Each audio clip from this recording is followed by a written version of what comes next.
Audiobooks for Everyone presents A Christmas Carol by Charles Dickens. Preface. I have endeavored in this ghostly little book to raise the ghost of an idea, which shall not put my readers out of humor with themselves, with each other, with the season, or with me.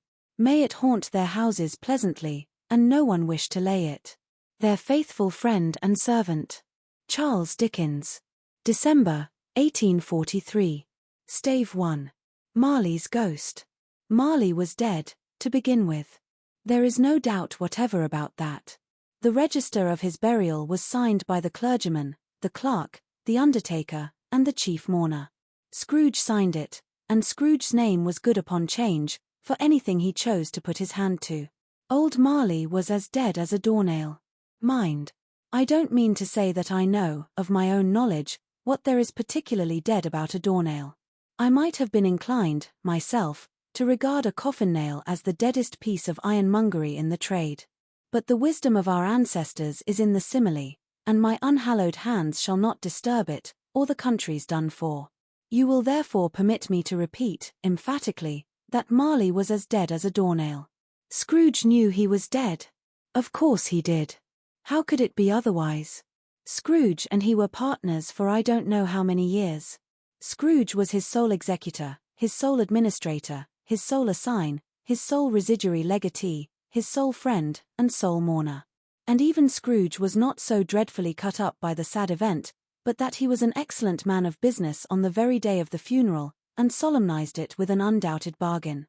The mention of Marley's funeral brings me back to the point I started from. There is no doubt that Marley was dead.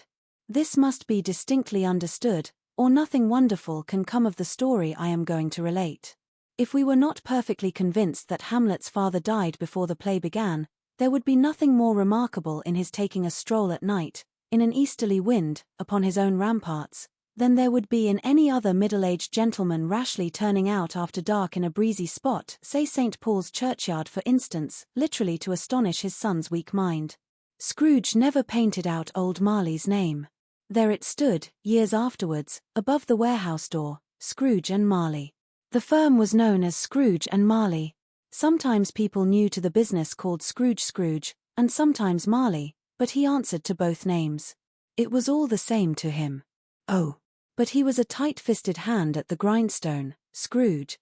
A squeezing, wrenching, grasping, scraping, clutching, covetous, old sinner, hard and sharp as flint, from which no steel had ever struck out generous fire, secret, and self-contained, and solitary as an oyster.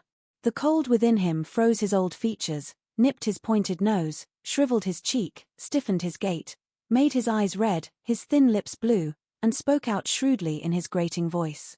A frosty rime was on his head, and on his eyebrows, and his wiry chin. He carried his own low temperature always about with him. He iced his office in the dog days, and didn't thaw it 1 degree at Christmas. External heat and cold had little influence on Scrooge. No warmth could warm, no wintry weather chill him. No wind that blew was bitterer than he, no falling snow was more intent upon its purpose, no pelting rain less open to entreaty. Foul weather didn't know where to have him. The heaviest rain, and snow, and hail, and sleet, could boast of the advantage over him in only one respect. They often came down handsomely, and Scrooge never did.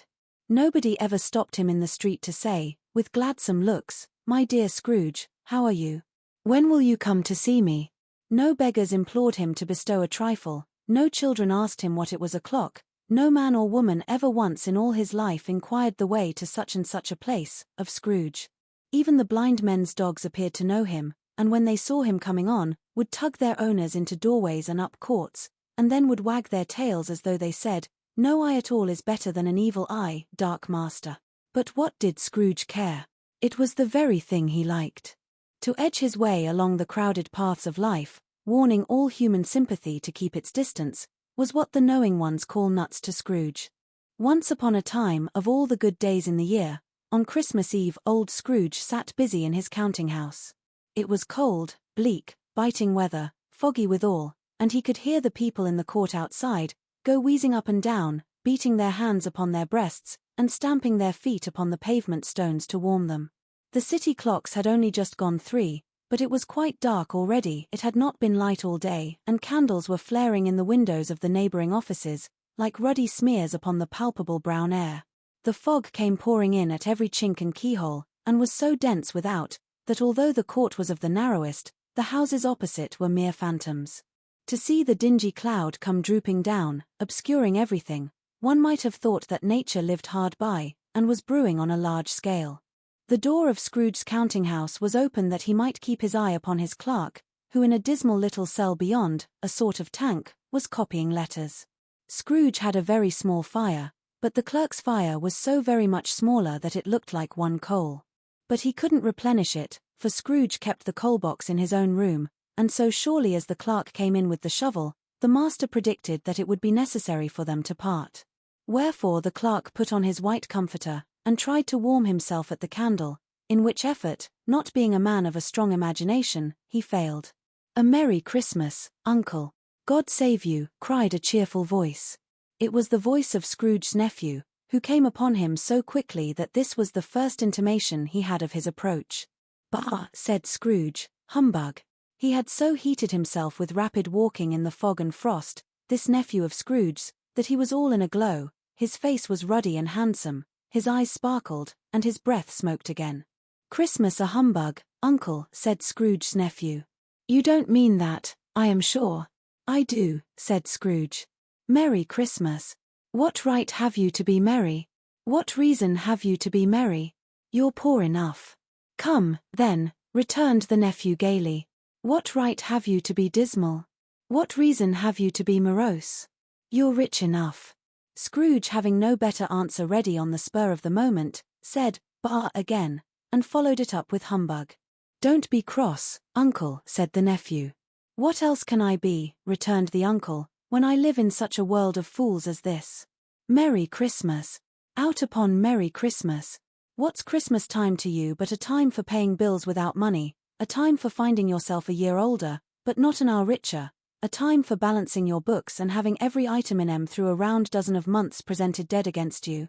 If I could work my will," said Scrooge indignantly, "every idiot who goes about with Merry Christmas on his lips should be boiled with his own pudding, and buried with a stake of holly through his heart. He should." "Uncle," pleaded the nephew. "Nephew," returned the uncle sternly, "keep Christmas in your own way, and let me keep it in mine."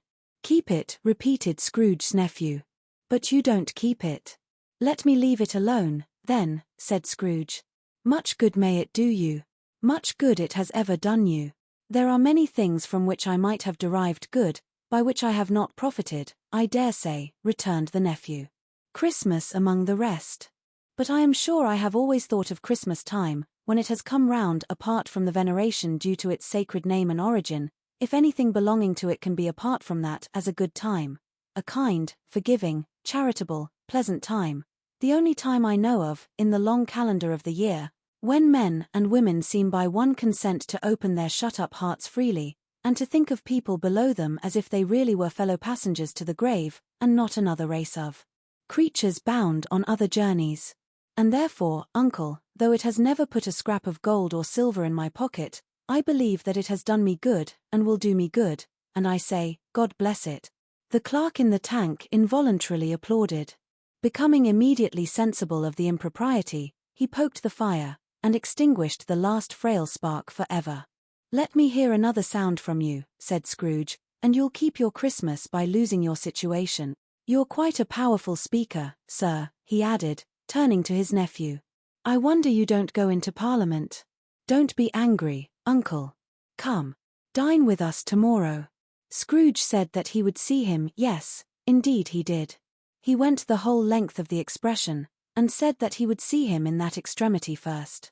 "But why?" cried Scrooge's nephew. "Why? Why did you get married?" said Scrooge. "Because I fell in love." "Because you fell in love," growled Scrooge, as if that were the only one thing in the world more ridiculous than a Merry Christmas. "Good afternoon." "Nay, Uncle, but you never came to see me before that happened. Why give it as a reason for not coming now?" "Good afternoon," said Scrooge. "I want nothing from you, I ask nothing of you, why cannot we be friends?" "Good afternoon," said Scrooge.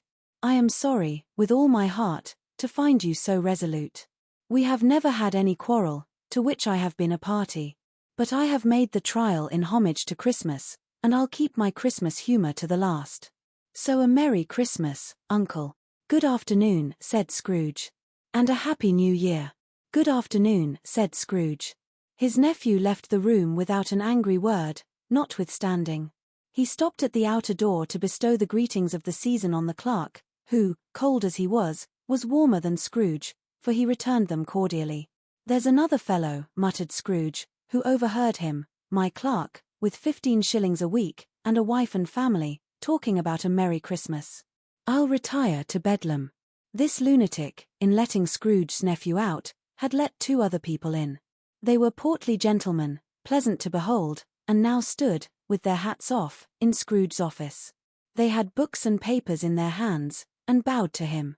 Scrooge and Marley's, I believe, said one of the gentlemen, referring to his list.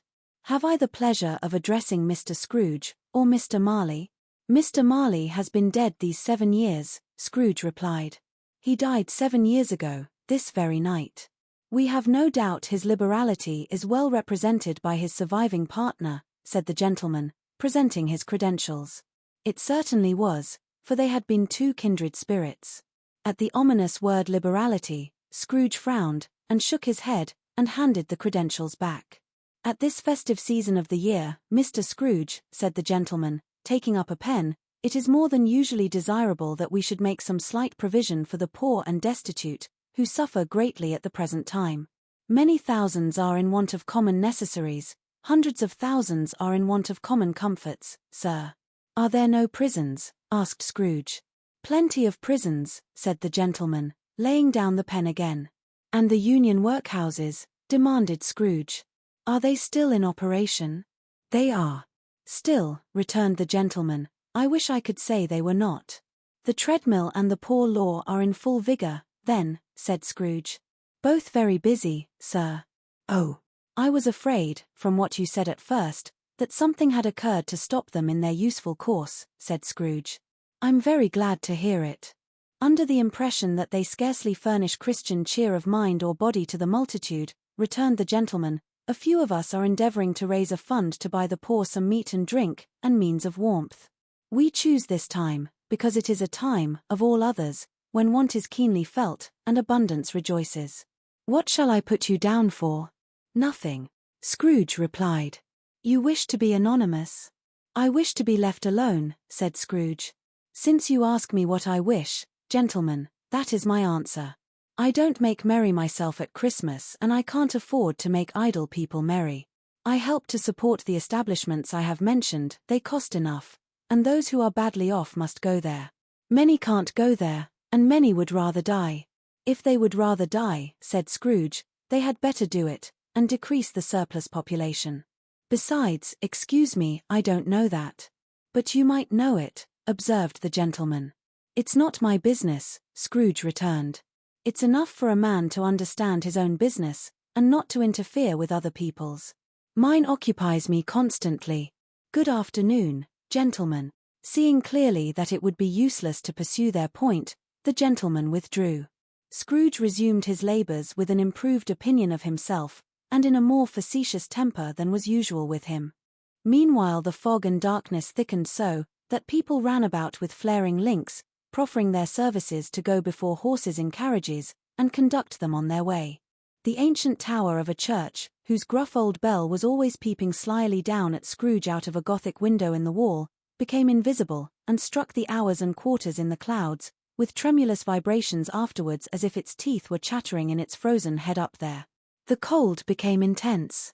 In the main street, at the corner of the court, some labourers were repairing the gas pipes, and had lighted a great fire in a brazier, round which a party of ragged men and boys were gathered, warming their hands and winking their eyes before the blaze in rapture. The water plug being left in solitude, its overflowings sullenly congealed, and turned to misanthropic ice. The brightness of the shops where holly sprigs and berries crackled in the lamp heat of the windows, made pale faces ruddy as they passed. Poulterers' and grocers' trades became a splendid joke, a glorious pageant, with which it was next to impossible to believe that such dull principles as bargain and sale had anything to do. The Lord Mayor, in the stronghold of the mighty mansion house, gave orders to his 50 cooks and butlers to keep Christmas as a Lord Mayor's household should, and even the little tailor, whom he had fined 5 shillings on the previous Monday for being drunk and bloodthirsty in the streets, stirred up tomorrow's pudding in his garret, while his lean wife and the baby sallied out to buy the beef. Foggier yet, and colder. Piercing, searching, biting cold. If the good St. Dunstan had but nipped the evil spirit's nose with a touch of such weather as that, instead of using his familiar weapons, then indeed he would have roared to lusty purpose. The owner of one scant young nose, gnawed and mumbled by the hungry cold as bones are gnawed by dogs, stooped down at Scrooge's keyhole to regale him with a Christmas carol, but at the first sound of "God bless you, merry gentlemen, may nothing you dismay," Scrooge seized the ruler with such energy of action, that the singer fled in terror, leaving the keyhole to the fog and even more congenial frost. At length the hour of shutting up the counting-house arrived.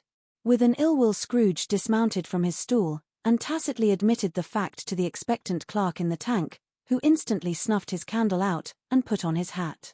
"You'll want all day tomorrow, I suppose," said Scrooge. "If quite convenient, sir."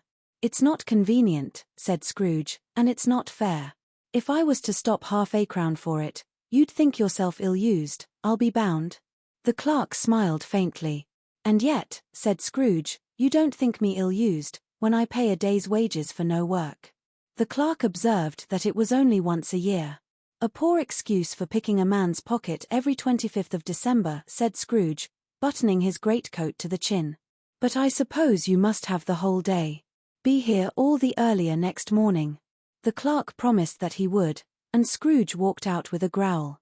The office was closed in a twinkling, and the clerk, with the long ends of his white comforter dangling below his waist, for he boasted no greatcoat, went down a slide on Cornhill, at the end of a lane of boys, 20 times, in honor of its being Christmas Eve, and then ran home to Camden Town as hard as he could pelt, to play at blindman's buff.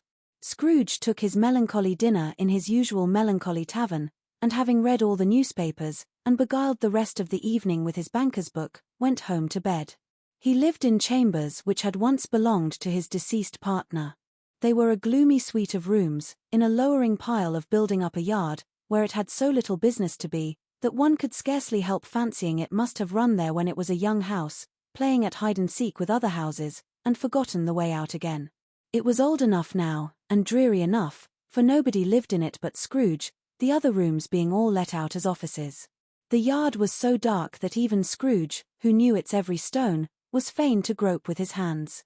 The fog and frost so hung about the black old gateway of the house, that it seemed as if the genius of the weather sat in mournful meditation on the threshold. Now, it is a fact, that there was nothing at all particular about the knocker on the door, except that it was very large. It is also a fact, that Scrooge had seen it, night and morning, during his whole residence in that place. Also that Scrooge had as little of what is called fancy about him as any man in the City of London, even including, which is a bold word, the corporation, alderman, and livery. Let it also be borne in mind that Scrooge had not bestowed one thought on Marley, since his last mention of his 7 years dead partner that afternoon. And then let any man explain to me, if he can, how it happened that Scrooge, having his key in the lock of the door, saw in the knocker, without its undergoing any intermediate process of change, not a knocker, but Marley's face. Marley's face. It was not an impenetrable shadow as the other objects in the yard were, but had a dismal light about it, like a bad lobster in a dark cellar. It was not angry or ferocious, but looked at Scrooge as Marley used to look, with ghostly spectacles turned up on its ghostly forehead. The hair was curiously stirred, as if by breath or hot air, and, though the eyes were wide open, they were perfectly motionless.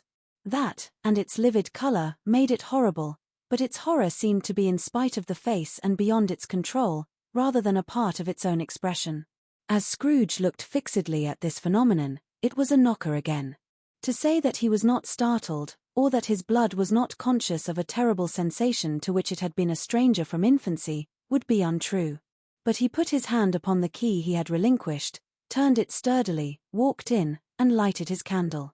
He did pause, with a moment's irresolution, before he shut the door, and he did look cautiously behind it first, as if he half expected to be terrified with the sight of Marley's pigtail sticking out into the hall. But there was nothing on the back of the door, except the screws and nuts that held the knocker on, so he said pooh, pooh, and closed it with a bang. The sound resounded through the house like thunder. Every room above, and every cask in the wine merchant's cellars below, appeared to have a separate peal of echoes of its own. Scrooge was not a man to be frightened by echoes. He fastened the door, and walked across the hall, and up the stairs, slowly too, trimming his candle as he went. You may talk vaguely about driving a coach and six up a good old flight of stairs, or through a bad young Act of Parliament, but I mean to say you might have got a hearse up that staircase, and taken it broadwise, with the splinter bar towards the wall and the door towards the balustrades, and done it easy. There was plenty of width for that, and room to spare, which is perhaps the reason why Scrooge thought he saw a locomotive hearse going on before him in the gloom. Half a dozen gas lamps out of the street wouldn't have lighted the entry too well, so you may suppose that it was pretty dark with Scrooge's dip. Up Scrooge went, not caring a button for that. Darkness is cheap, and Scrooge liked it. But before he shut his heavy door, he walked through his rooms to see that all was right. He had just enough recollection of the face to desire to do that. Sitting room, bedroom, lumber room. All as they should be. Nobody under the table, nobody under the sofa, a small fire in the grate, spoon and basin ready, and the little saucepan of gruel, Scrooge had a cold in his head, upon the hob. Nobody under the bed, nobody in the closet, nobody in his dressing gown, which was hanging up in a suspicious attitude against the wall. Lumber room as usual. Old fireguard, old shoes, 2 fish baskets, washing stand on 3 legs, and a poker. Quite satisfied, he closed his door, and locked himself in, double-locked himself in, which was not his custom. Thus secured against surprise, he took off his cravat, put on his dressing gown and slippers, and his nightcap, and sat down before the fire to take his gruel. It was a very low fire indeed, nothing on such a bitter night. He was obliged to sit close to it, and brood over it, before he could extract the least sensation of warmth from such a handful of fuel. The fireplace was an old one, built by some Dutch merchant long ago, and paved all round with quaint Dutch tiles, designed to illustrate the scriptures. There were Cains and Abels, Pharaoh's daughters, queens of Sheba, angelic messengers descending through the air on clouds like featherbeds, Abrahams, Belshazzars, apostles putting off to sea in butterboats, hundreds of figures to attract his thoughts, and yet that face of Marley, 7 years dead, came like the ancient prophet's rod, and swallowed up the whole. If each smooth tile had been a blank at first, with power to shape some picture on its surface from the disjointed fragments of his thoughts, there would have been a copy of old Marley's head on every one. Humbug, said Scrooge, and walked across the room. After several turns, he sat down again. As he threw his head back in the chair, his glance happened to rest upon a bell, a disused bell, that hung in the room, and communicated for some purpose now forgotten with a chamber in the highest story of the building. It was with great astonishment, and with a strange, inexplicable dread, that as he looked, he saw this bell begin to swing. It swung so softly in the outset that it scarcely made a sound, but soon it rang out loudly, and so did every bell in the house. This might have lasted half a minute, or a minute, but it seemed an hour. The bells ceased as they had begun, together. They were succeeded by a clanking noise, deep down below, as if some person were dragging a heavy chain over the casks in the wine merchant's cellar. Scrooge then remembered to have heard that ghosts in haunted houses were described as dragging chains. The cellar door flew open with a booming sound, and then he heard the noise much louder, on the floors below, then coming up the stairs, then coming straight towards his door. "It's humbug still," said Scrooge. "I won't believe it." His colour changed though, when, without a pause, it came on through the heavy door, and passed into the room before his eyes. Upon its coming in, the dying flame leaped up, as though it cried, "I know him, Marley's ghost," and fell again. Marley's ghost. The same face, the very same. Marley in his pigtail, usual waistcoat, tights and boots, the tassels on the latter bristling, like his pigtail, and his coat skirts, and the hair upon his head. The chain he drew was clasped about his middle. It was long, and wound about him like a tail, and it was made, for Scrooge observed it closely, of cash-boxes, keys, padlocks, ledgers, deeds, and heavy purses wrought in steel. His body was transparent, so that Scrooge, observing him, and looking through his waistcoat, could see the 2 buttons on his coat behind. Scrooge had often heard it said that Marley had no bowels, but he had never believed it until now. No, nor did he believe it even now. Though he looked the phantom through and through, and saw it standing before him, though he felt the chilling influence of its death-cold eyes, and marked the very texture of the folded kerchief bound about its head and chin, which wrapper he had not observed before, he was still incredulous, and fought against his senses. "How now?" said Scrooge, caustic and cold as ever. "What do you want with me?" "Much." Marley's voice, no doubt about it. "Who are you?" "Ask me who I was." "Who were you then?" said Scrooge, raising his voice. "You're particular, for a shade." He was going to say to a shade, but substituted this, as more appropriate. "In life I was your partner, Jacob Marley." Can you sit down?" asked Scrooge, looking doubtfully at him. "I can." "Do it, then." Scrooge asked the question, because he didn't know whether a ghost so transparent might find himself in a condition to take a chair, and felt that in the event of its being impossible, it might involve the necessity of an embarrassing explanation. But the ghost sat down on the opposite side of the fireplace, as if he were quite used to it. "You don't believe in me," observed the ghost. "I don't," said Scrooge. "What evidence would you have of my reality beyond that of your senses?" "I don't know," said Scrooge. "Why do you doubt your senses?" "Because," said Scrooge, "a little thing affects them. A slight disorder of the stomach makes them cheats. You may be an undigested bit of beef, a blot of mustard, a crumb of cheese, a fragment of an underdone potato. There's more of gravy than of grave about you, whatever you are." Scrooge was not much in the habit of cracking jokes, nor did he feel, in his heart, by any means waggish then.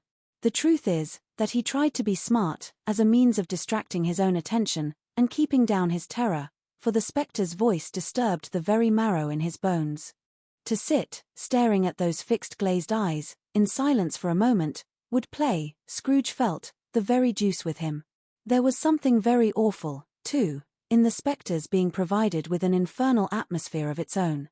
Scrooge could not feel it himself, but this was clearly the case, for though the ghost sat perfectly motionless, its hair, and skirts, and tassels, were still agitated as by the hot vapor from an oven. "You see this toothpick," said Scrooge, returning quickly to the charge, for the reason just assigned, and wishing, though it were only for a second, to divert the vision's stony gaze from himself. "I do," replied the ghost. "You are not looking at it," said Scrooge. "But I see it," said the ghost, notwithstanding. "Well," returned Scrooge, "I have but to swallow this, and be for the rest of my days persecuted by a legion of goblins, all of my own creation. Humbug, I tell you. Humbug." At this the spirit raised a frightful cry, and shook its chain with such a dismal and appalling noise, that Scrooge held on tight to his chair, to save himself from falling in a swoon. But how much greater was his horror, when the phantom, taking off the bandage round its head, as if it were too warm to wear indoors, its lower jaw dropped down upon its breast. Scrooge fell upon his knees, and clasped his hands before his face. "Mercy," he said. "Dreadful apparition, why do you trouble me?" "Man of the worldly mind," replied the ghost, "do you believe in me or not?" "I do," said Scrooge. "I must. But why do spirits walk the earth, and why do they come to me?" "It is required of every man," the ghost returned, "that the spirit within him should walk abroad among his fellowmen, and travel far and wide, and if that spirit goes not forth in life, it is condemned to do so after death. It is doomed to wander through the world, oh, woe is me, and witness what it cannot share, but might have shared on earth, and turn to happiness." Again the spectre raised a cry, and shook its chain and wrung its shadowy hands. "You are fettered," said Scrooge, trembling. "Tell me why." "I wear the chain I forged in life," replied the ghost. "I made it link by link, and yard by yard. I girded it on of my own free will, and of my own free will I wore it." "Is its pattern strange to you?" Scrooge trembled more and more. "Or would you know," pursued the ghost, "the weight and length of the strong coil you bear yourself? It was full as heavy and as long as this, 7 Christmas Eves ago. You have labored on it, since. It is a ponderous chain." Scrooge glanced about him on the floor, in the expectation of finding himself surrounded by some 50 or 60 fathoms of iron cable, but he could see nothing. "Jacob," he said, imploringly. "Old Jacob Marley, tell me more. Speak comfort to me, Jacob." "I have none to give," the ghost replied. "It comes from other regions, Ebenezer Scrooge, and is conveyed by other ministers, to other kinds of men. Nor can I tell you what I would. A very little more is all permitted to me. I cannot rest, I cannot stay, I cannot linger anywhere. My spirit never walked beyond our counting-house, mark me, in life my spirit never roved beyond the narrow limits of our money-changing hole, and weary journeys lie before me. It was a habit with Scrooge, whenever he became thoughtful, to put his hands in his breeches pockets. Pondering on what the ghost had said, he did so now, but without lifting up his eyes, or getting off his knees. You must have been very slow about it, Jacob, Scrooge observed, in a businesslike manner, though with humility and deference. Slow, the ghost repeated. 7 years dead, mused Scrooge. And travelling all the time. The whole time, said the ghost. No rest, no peace. Incessant torture of remorse. You travel fast, said Scrooge. On the wings of the wind, replied the ghost. You might have got over a great quantity of ground in 7 years, said Scrooge. The ghost, on hearing this, set up another cry, and clanked its chain so hideously in the dead silence of the night, that the ward would have been justified in indicting it for a nuisance. Oh! Captive, bound, and double-ironed, cried the phantom, not to know, that ages of incessant labour by immortal creatures, for this earth must pass into eternity before the good of which it is susceptible is all developed. Not to know that any Christian spirit working kindly in its little sphere, whatever it may be, will find its mortal life too short for its vast means of usefulness. Not to know that no space of regret can make amends for one life's opportunity misuse. Yet such was I. Oh, such was I. But you were always a good man of business, Jacob, faltered Scrooge, who now began to apply this to himself. Business, cried the ghost, wringing its hands again. Mankind was my business. The common welfare was my business. Charity, mercy, forbearance, and benevolence, were, all, my business. The dealings of my trade were but a drop of water in the comprehensive ocean of my business. It held up its chain at arm's length, as if that were the cause of all its unavailing grief, and flung it heavily upon the ground again. At this time of the rolling year, the spectre said, I suffer most. Why did I walk through crowds of fellow beings with my eyes turned down, and never raise them to that blessed star which led the wise men to a poor abode? Were there no poor homes to which its light would have conducted me? Scrooge was very much dismayed to hear the spectre going on at this rate, and began to quake exceedingly. Hear me, cried the ghost. My time is nearly gone. I will, said Scrooge. But don't be hard upon me, don't be flowery, Jacob. Pray. How it is that I appear before you in a shape that you can see, I may not tell. I have sat invisible beside you many and many a day. It was not an agreeable idea. Scrooge shivered, and wiped the perspiration from his brow. That is no light part of my penance, pursued the ghost. I am here tonight to warn you, that you have yet a chance and hope of escaping my fate. A chance and hope of my procuring, Ebenezer. You were always a good friend to me, said Scrooge. Thank you. You will be haunted, resumed the ghost, by 3 spirits. Scrooge's countenance fell almost as low as the ghost's had done. Is that the chance and hope you mentioned, Jacob? He demanded, in a faltering voice. It is. I think I'd rather not, said Scrooge. Without their visits, said the ghost, you cannot hope to shun the path I tread. Expect the first tomorrow, when the bell tolls 1. Couldn't I take 'em all at once, and have it over, Jacob? Hinted Scrooge. Expect the second on the next night at the same hour. The third upon the next night when the last stroke of 12 has ceased to vibrate. Look to see me no more, and look that, for your own sake, you remember what has passed between us. When it had said these words, the spectre took its wrapper from the table, and bound it round its head, as before. Scrooge knew this, by the smart sound its teeth made, when the jaws were brought together by the bandage. He ventured to raise his eyes again, and found his supernatural visitor confronting him in an erect attitude, with its chain wound over and about its arm. The apparition walked backward from him, and at every step it took, the window raised itself a little, so that when the spectre reached it, it was wide open. It beckoned Scrooge to approach, which he did. When they were within 2 paces of each other, Marley's ghost held up its hand, warning him to come no nearer. Scrooge stopped. Not so much in obedience, as in surprise and fear, for on the raising of the hand, he became sensible of confused noises in the air, incoherent sounds of lamentation and regret, wailings inexpressibly sorrowful and self-accusatory. The spectre, after listening for a moment, joined in the mournful dirge, and floated out upon the bleak, dark night. Scrooge followed to the window, desperate in his curiosity. He looked out. The air was filled with phantoms, wandering hither and thither in restless haste, and moaning as they went. Every one of them wore chains like Marley's ghost. Some few, they might be guilty governments, were linked together, none were free. Many had been personally known to Scrooge in their lives. He had been quite familiar with one old ghost, in a white waistcoat, with a monstrous iron safe attached to its ankle, who cried piteously at being unable to assist a wretched woman with an infant, whom it saw below, upon a doorstep. The misery with them all was, clearly, that they sought to interfere, for good, in human matters, and had lost the power forever. Whether these creatures faded into mist, or mist enshrouded them, he could not tell. But they and their spirit voices faded together, and the night became as it had been when he walked home. Scrooge closed the window, and examined the door by which the ghost had entered. It was double-locked, as he had locked it with his own hands, and the bolts were undisturbed. He tried to say humbug, but stopped at the first syllable. And being, from the emotion he had undergone, or the fatigues of the day, or his glimpse of the invisible world, or the dull conversation of the ghost, or the lateness of the hour, much in need of repose, went straight to bed, without undressing, and fell asleep upon the instant.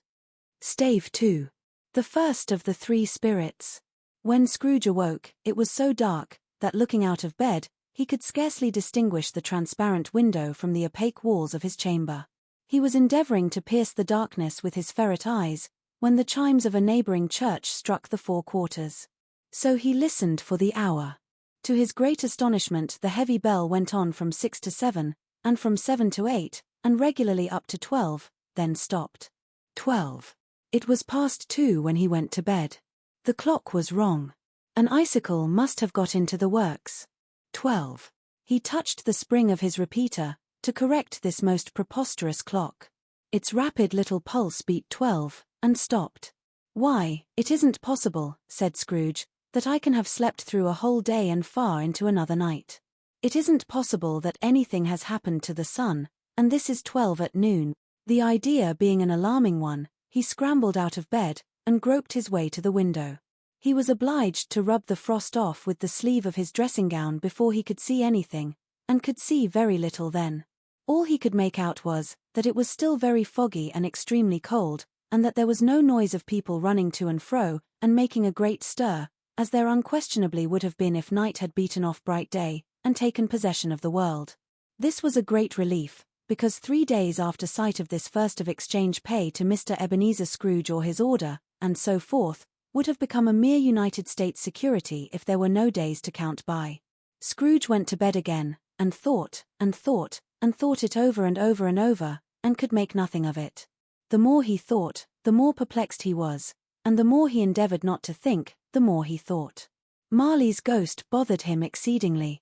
Every time he resolved within himself, after mature inquiry, that it was all a dream, his mind flew back again, like a strong spring released, to its first position, and presented the same problem to be worked all through: was it a dream or not?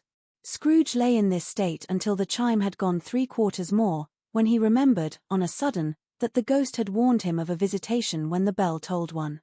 He resolved to lie awake until the hour was past, and, considering that he could no more go to sleep than go to heaven, this was perhaps the wisest resolution in his power.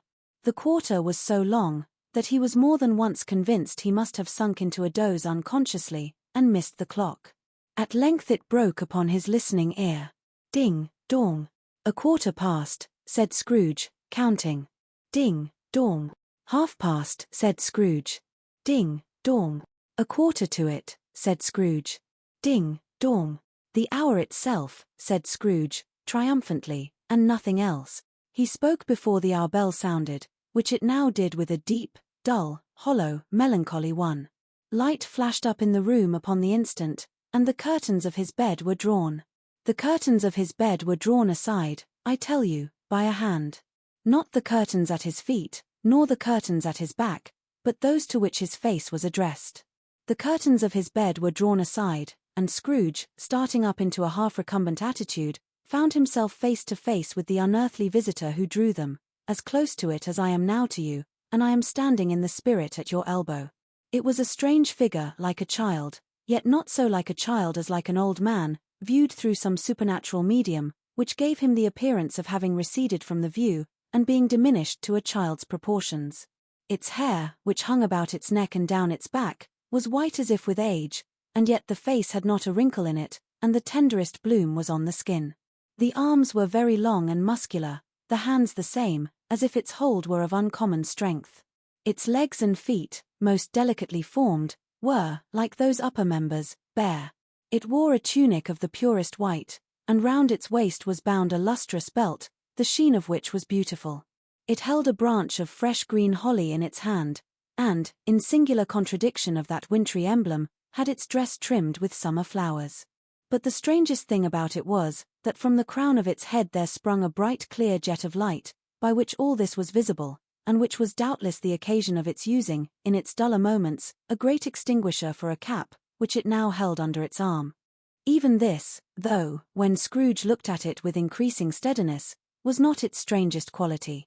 For as its belt sparkled and glittered now in one part and now in another, and what was light one instant, at another time was dark, so the figure itself fluctuated in its distinctness, being now a thing with one arm, now with one leg, now with 20 legs, now a pair of legs without a head, now a head without a body, of which dissolving parts, no outline would be visible in the dense gloom wherein they melted away. And in the very wonder of this, it would be itself again, distinct and clear as ever. "Are you the spirit, sir, whose coming was foretold to me?" asked Scrooge. "I am." The voice was soft and gentle, singularly low, as if instead of being so close beside him, it were at a distance. "Who, and what are you?" Scrooge demanded. "I am the ghost of Christmas past." "Long past?" inquired Scrooge, observant of its dwarfish stature. "No. Your past." Perhaps, Scrooge could not have told anybody why, if anybody could have asked him, but he had a special desire to see the spirit in his cap, and begged him to be covered. "What," exclaimed the ghost, "would you so soon put out, with worldly hands, the light I give? Is it not enough that you are one of those whose passions made this cap, and force me through whole trains of years to wear it low upon my brow?" Scrooge reverently disclaimed all intention to offend or any knowledge of having wilfully bonneted the spirit at any period of his life. He then made bold to inquire what business brought him there. "Your welfare," said the ghost. Scrooge expressed himself much obliged, but could not help thinking that a night of unbroken rest would have been more conducive to that end. The spirit must have heard him thinking, for it said immediately, "Your reclamation, then. Take heed." It put out its strong hand as it spoke, and clasped him gently by the arm. "Rise, and walk with me." It would have been in vain for Scrooge to plead that the weather and the hour were not adapted to pedestrian purposes, that bed was warm and the thermometer a long way below freezing, that he was clad but lightly in his slippers, dressing-gown, and nightcap, and that he had a cold upon him at that time. The grasp, though gentle as a woman's hand, was not to be resisted. He rose, but finding that the spirit made towards the window, clasped his robe in supplication. "I am a mortal," Scrooge remonstrated, "and liable to fall." "Bear but a touch of my hand there," said the spirit, laying it upon his heart, "and you shall be upheld in more than this." As the words were spoken, they passed through the wall, and stood upon an open country road, with fields on either hand. The city had entirely vanished. Not a vestige of it was to be seen. The darkness and the mist had vanished with it, for it was a clear, cold, winter day, with snow upon the ground. "Good heaven," said Scrooge, clasping his hands together, as he looked about him. "I was bred in this place. I was a boy here." The spirit gazed upon him mildly. Its gentle touch, though it had been light and instantaneous, appeared still present to the old man's sense of feeling. He was conscious of 1,000 odors floating in the air, each one connected with 1,000 thoughts, and hopes, and joys, and cares long, long, forgotten. "Your lip is trembling," said the ghost. "And what is that upon your cheek?" Scrooge muttered, with an unusual catching in his voice, that it was a pimple, and begged the ghost to lead him where he would. "You recollect the way?" inquired the spirit. Remember it, cried Scrooge with fervor. I could walk it blindfold. Strange to have forgotten it for so many years, observed the ghost. Let us go on. They walked along the road, Scrooge recognizing every gate, and post, and tree, until a little market town appeared in the distance, with its bridge, its church, and winding river. Some shaggy ponies now were seen trotting towards them with boys upon their backs, who called to other boys in country gigs and carts, driven by farmers. All these boys were in great spirits, and shouted to each other, until the broad fields were so full of merry music, that the crisp air laughed to hear it. These are but shadows of the things that have been, said the ghost. They have no consciousness of us.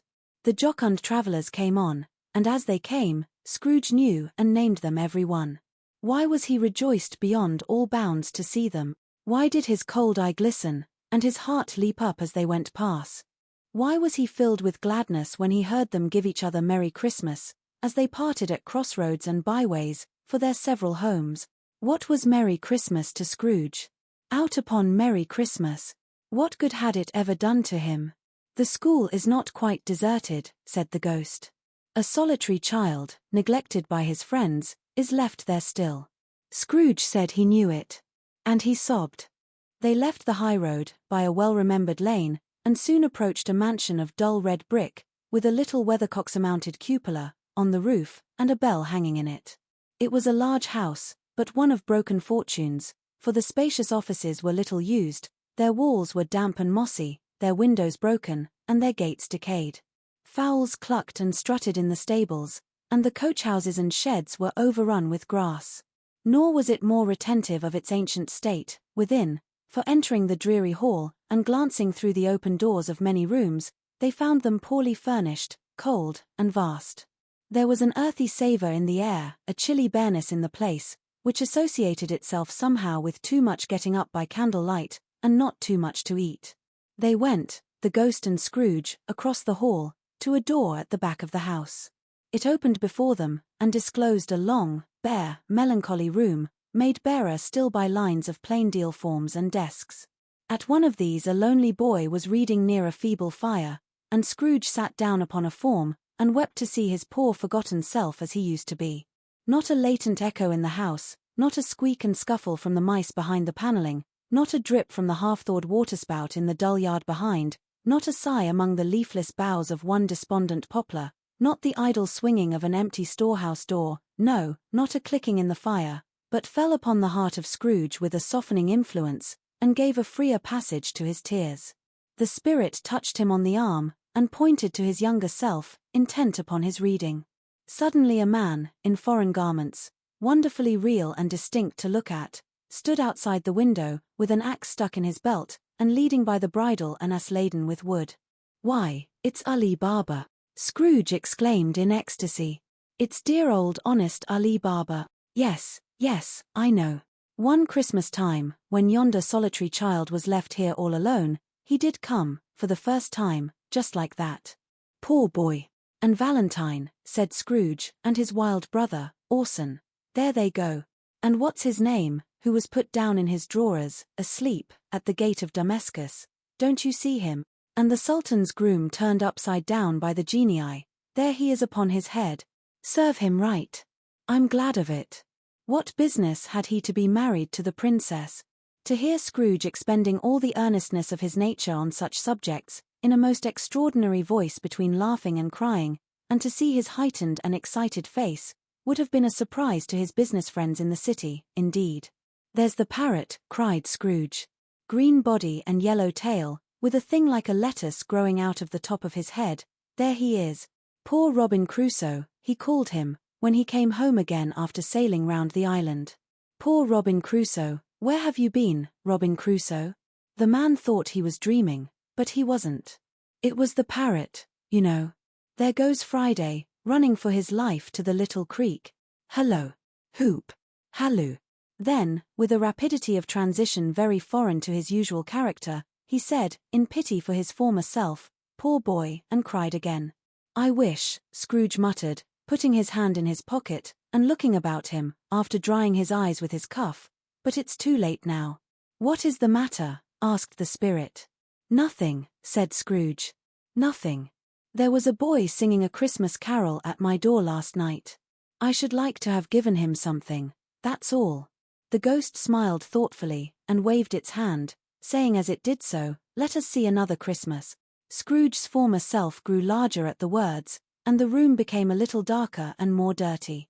The panels shrunk, the windows cracked, fragments of plaster fell out of the ceiling, and the naked laths were shown instead. But how all this was brought about, Scrooge knew no more than you do.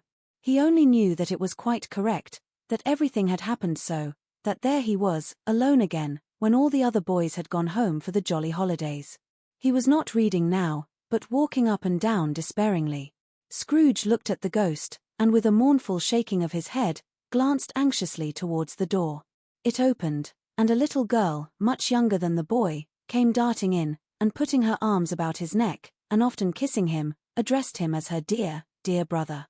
"I have come to bring you home, dear brother," said the child, clapping her tiny hands, and bending down to laugh. "To bring you home, home, home." "Home, little Fan," returned the boy. "Yes," said the child, brimful of glee. "Home, for good and all. Home, for ever and ever. Father is so much kinder than he used to be, that home's like heaven. He spoke so gently to me one dear night when I was going to bed, that I was not afraid to ask him once more if you might come home, and he said yes, you should, and sent me in a coach to bring you. And you're to be a man," said the child, opening her eyes, "and are never to come back here. But first, we're to be together all the Christmas long, and have the merriest time in all the world." "You are quite a woman, little Fan," exclaimed the boy. She clapped her hands and laughed, and tried to touch his head, but being too little, laughed again, and stood on tiptoe to embrace him. Then she began to drag him, in her childish eagerness, towards the door, and he, nothing loath to go, accompanied her.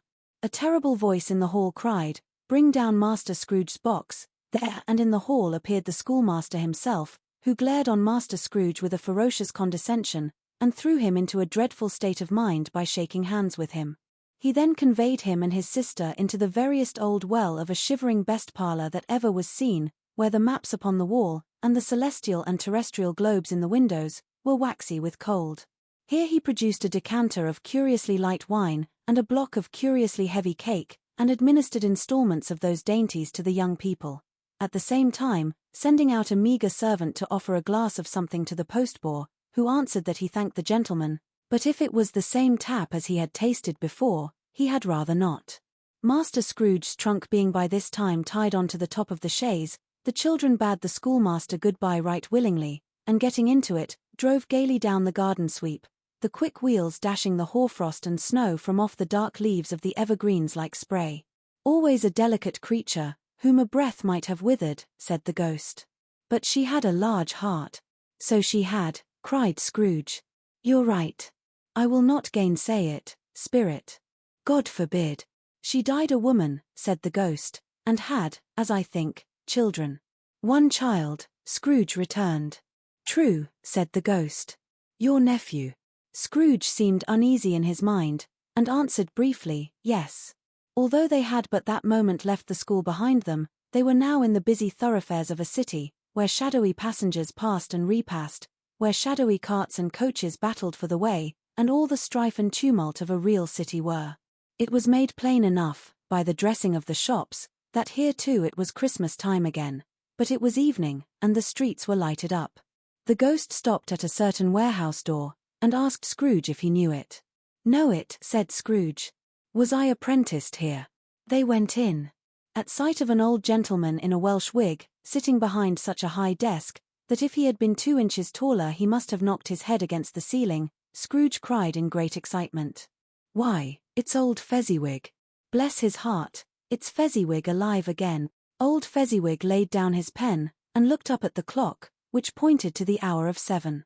He rubbed his hands, adjusted his capacious waistcoat, laughed all over himself, from his shoes to his organ of benevolence, and called out in a comfortable, oily, rich, fat, jovial voice, "Yo-ho, there, Ebenezer, Dick." Scrooge's former self, now grown a young man, came briskly in, accompanied by his fellow prentice.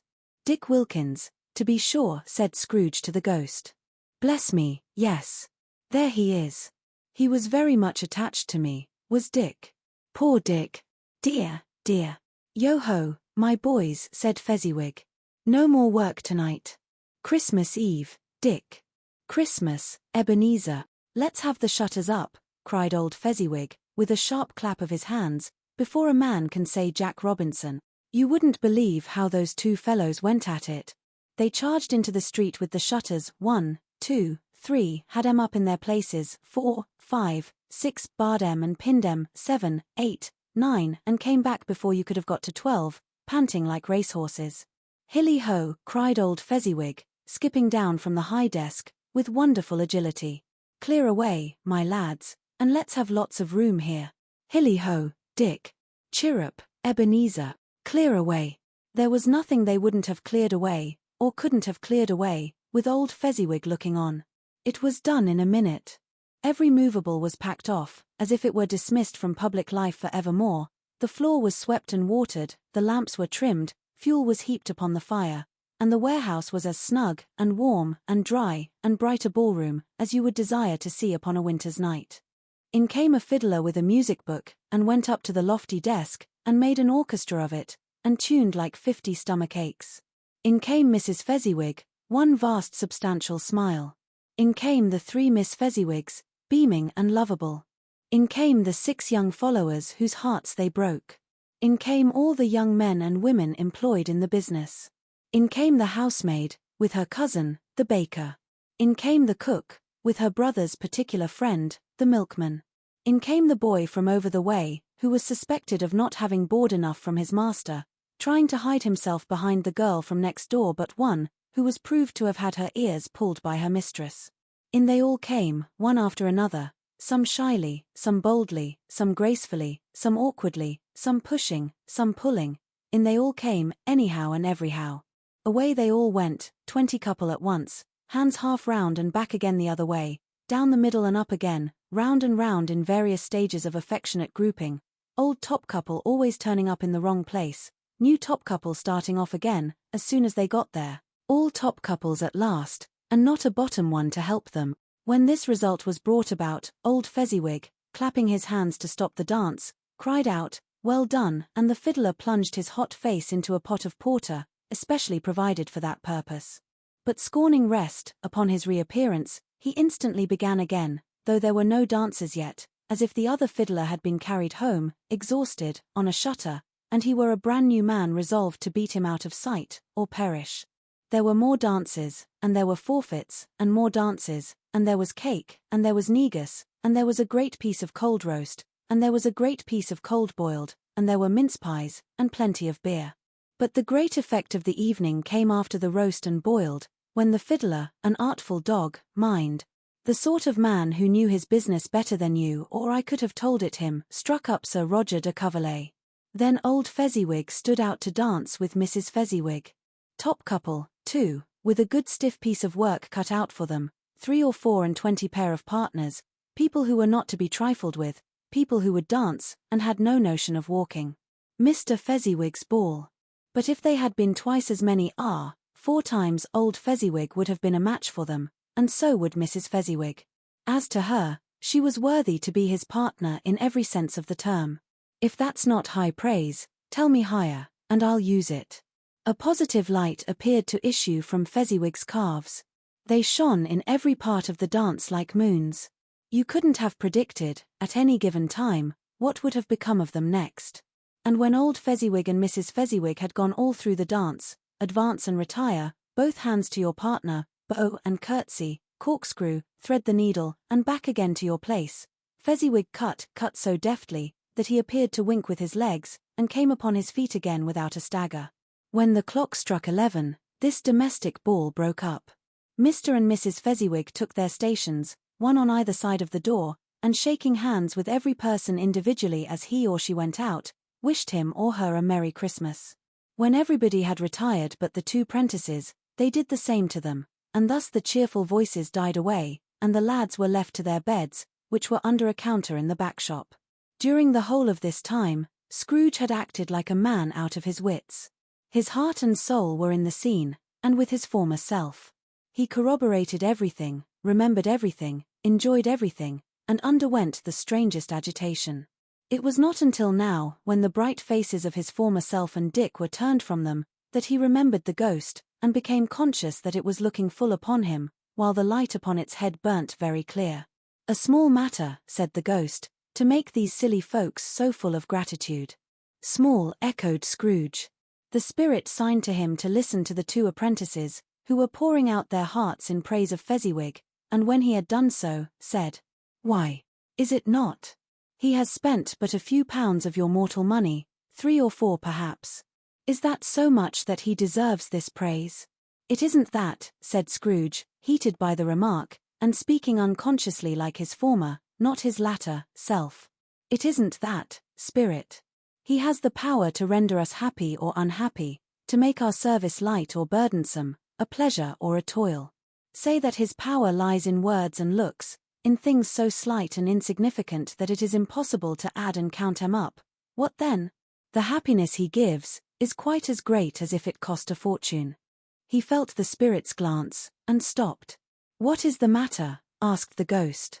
"Nothing particular," said Scrooge. "Something, I think," the ghost insisted. "No," said Scrooge, "no. I should like to be able to say a word or two to my clerk just now.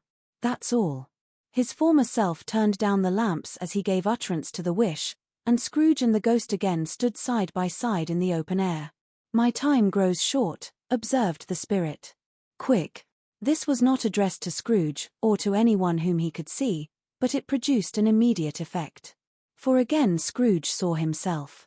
He was older now, a man in the prime of life. His face had not the harsh and rigid lines of later years, but it had begun to wear the signs of care and avarice. There was an eager, greedy, restless motion in the eye, which showed the passion that had taken root, and where the shadow of the growing tree would fall. He was not alone, but sat by the side of a fair young girl in a mourning dress, in whose eyes there were tears, which sparkled in the light that shone out of the ghost of Christmas past. "It matters little," she said, softly. "To you, very little. Another idol has displaced me, and if it can cheer and comfort you in time to come, as I would have tried to do, I have no just cause to grieve." "What idol has displaced you?" he rejoined. "A golden one. This is the even-handed dealing of the world," he said. "There is nothing on which it is so hard as poverty, and there is nothing it professes to condemn with such severity as the pursuit of wealth." "You fear the world too much," she answered, gently. "All your other hopes have merged into the hope of being beyond the chance of its sordid reproach. I have seen your nobler aspirations fall off one by one, until the master passion, gain, engrosses you. Have I not?" "What then?" he retorted. "Even if I have grown so much wiser, what then? I am not changed towards you." She shook her head. "Am I? Our contract is an old one. It was made when we were both poor and content to be so, until, in good season, we could improve our worldly fortune by our patient industry. You are changed. When it was made, you were another man." "I was a boy," he said impatiently. "Your own feeling tells you that you were not what you are," she returned. "I am. That which promised happiness when we were one in heart, is fraught with misery now that we are two. How often and how keenly I have thought of this, I will not say. It is enough that I have thought of it, and can release you. Have I ever sought release? In words? No. Never. In what, then? In a changed nature, in an altered spirit, in another atmosphere of life, another hope as its great end. In everything that made my love of any worth or value in your sight. If this had never been between us," said the girl, looking mildly, but with steadiness, upon him, "tell me, would you seek me out and try to win me now?" "Ah, no." He seemed to yield to the justice of this supposition, in spite of himself. But he said with a struggle, "You think not." "I would gladly think otherwise if I could," she answered. "Heaven knows. When I have learned a truth like this, I know how strong and irresistible it must be. But if you were free today, tomorrow, yesterday, can even I believe that you would choose a dowerless girl, you who, in your very confidence with her, weigh everything by gain, or, choosing her, if for a moment you were false enough to your one guiding principle to do so, do I not know that your repentance and regret would surely follow? I do, and I release you. With a full heart, for the love of him you once were." He was about to speak, but with her head turned from him, she resumed. The memory of what is past half makes me hope you will have pain in this. A very, very brief time, and you will dismiss the recollection of it, gladly, as an unprofitable dream, from which it happened well that you awoke. May you be happy in the life you have chosen. She left him, and they parted. Spirit, said Scrooge, show me no more. Conduct me home. Why do you delight to torture me? One shadow more, exclaimed the ghost. No more, cried Scrooge. No more. I don't wish to see it. Show me no more. But the relentless ghost pinioned him in both his arms, and forced him to observe what happened next. They were in another scene and place, a room, not very large or handsome, but full of comfort. Near to the winter fire sat a beautiful young girl, so like that last that Scrooge believed it was the same, until he saw her, now a comely matron, sitting opposite her daughter. The noise in this room was perfectly tumultuous, for there were more children there than Scrooge in his agitated state of mind could count, and, unlike the celebrated herd in the poem, they were not 40 children conducting themselves like one, but every child was conducting itself like 40. The consequences were uproarious beyond belief, but no one seemed to care. On the contrary, the mother and daughter laughed heartily, and enjoyed it very much, and the latter, soon beginning to mingle in the sports, got pillaged by the young brigands most ruthlessly. What would I not have given to be one of them, though I never could have been so rude? No, no. I wouldn't for the wealth of all the world have crushed that braided hair, and torn it down, and for the precious little shoe, I wouldn't have plucked it off, God bless my soul, to save my life. As to measuring her waist in sport, as they did, bold young brood, I couldn't have done it. I should have expected my arm to have grown round it for a punishment, and never come straight again.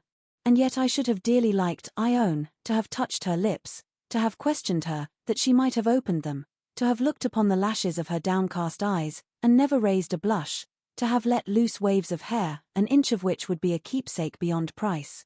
In short, I should have liked, I do confess, to have had the lightest license of a child, and yet to have been man enough to know its value.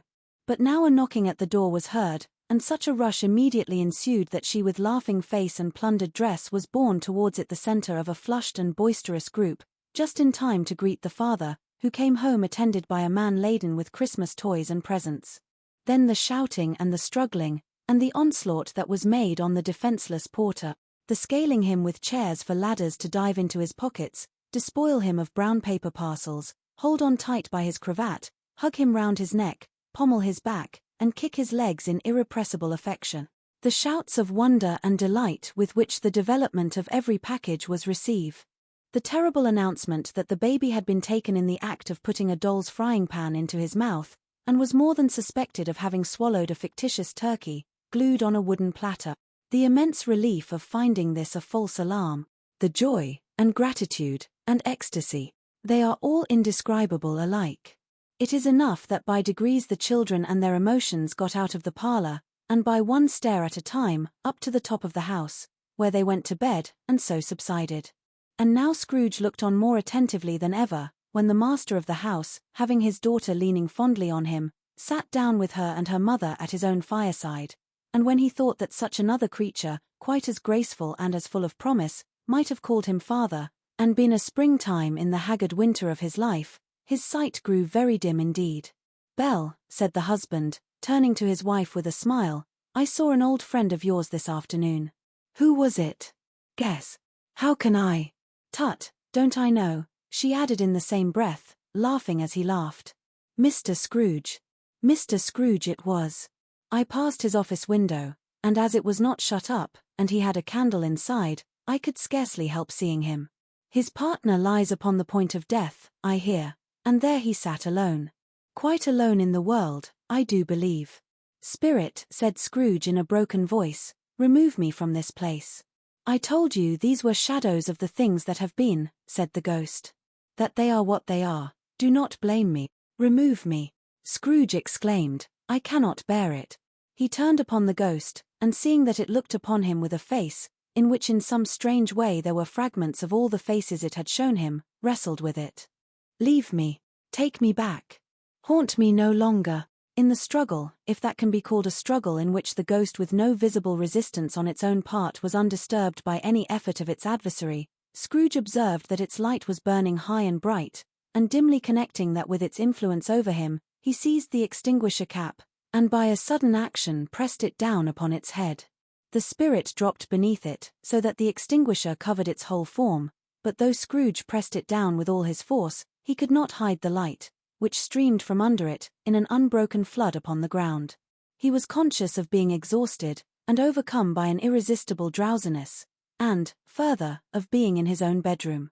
He gave the cap a parting squeeze, in which his hand relaxed, and had barely time to reel to bed, before he sank into a heavy sleep. Stave 3. The second of the three spirits. Awaking in the middle of a prodigiously tough snore, and sitting up in bed to get his thoughts together, Scrooge had no occasion to be told that the bell was again upon the stroke of 1. He felt that he was restored to consciousness in the right nick of time, for the especial purpose of holding a conference with the second messenger despatched to him through Jacob Marley's intervention. But finding that he turned uncomfortably cold when he began to wonder which of his curtains this new spectre would draw back, he put them every one aside with his own hands, and lying down again, established a sharp lookout all round the bed. For he wished to challenge the spirit on the moment of its appearance, and did not wish to be taken by surprise, and made nervous. Gentlemen of the free and easy sort, who plume themselves on being acquainted with a move or two, and being usually equal to the time of day, express the wide range of their capacity for adventure by observing that they are good for anything from pitch-and-toss to manslaughter, between which opposite extremes, no doubt, there lies a tolerably wide and comprehensive range of subjects. Without venturing for Scrooge quite as hardily as this, I don't mind calling on you to believe that he was ready for a good broad field of strange appearances, and that nothing between a baby and rhinoceros would have astonished him very much. Now, being prepared for almost anything, he was not by any means prepared for nothing, and, consequently, when the bell struck 1, and no shape appeared, he was taken with a violent fit of trembling. 5 minutes, 10 minutes, a quarter of an hour went by, yet nothing came. All this time, he lay upon his bed, the very core and center of a blaze of ruddy light, which streamed upon it when the clock proclaimed the hour, and which, being only light, was more alarming than a dozen ghosts, as he was powerless to make out what it meant, or would be at, and was sometimes apprehensive that he might be at that very moment an interesting case of spontaneous combustion, without having the consolation of knowing it.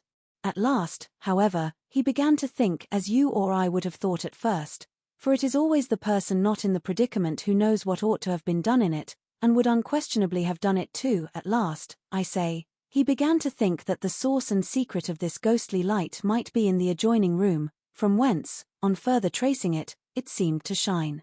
This idea taking full possession of his mind, he got up softly and shuffled in his slippers to the door. The moment Scrooge's hand was on the lock, a strange voice called him by his name, and bade him enter. He obeyed.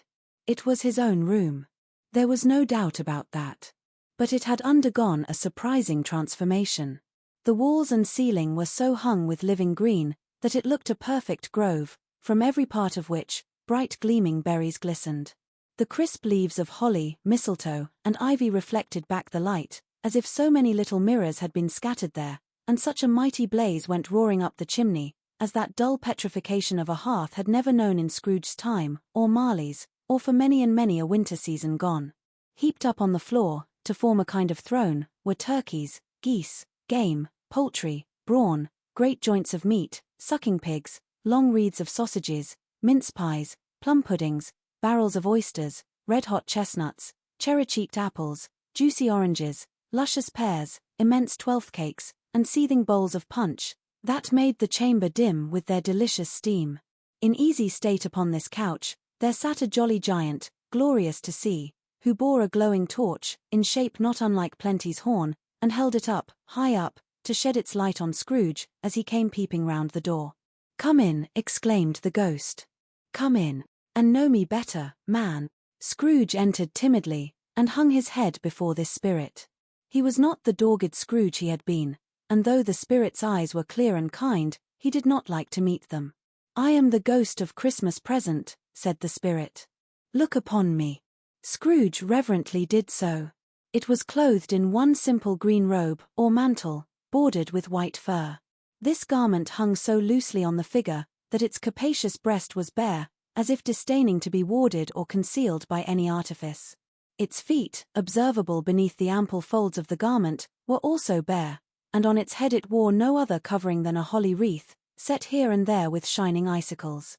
Its dark brown curls were long and free as its genial face, its sparkling eye, its open hand, its cheery voice, its unconstrained demeanor, and its joyful air. Girded round its middle was an antique scabbard, but no sword was in it, and the ancient sheath was eaten up with rust. Scrooge's third visitor. "You have never seen the like of me before," exclaimed the spirit. "Never," Scrooge made answer to it. "Have never walked forth with the younger members of my family, meaning, for I am very young, my elder brothers born in these later years," pursued the phantom. "I don't think I have," said Scrooge.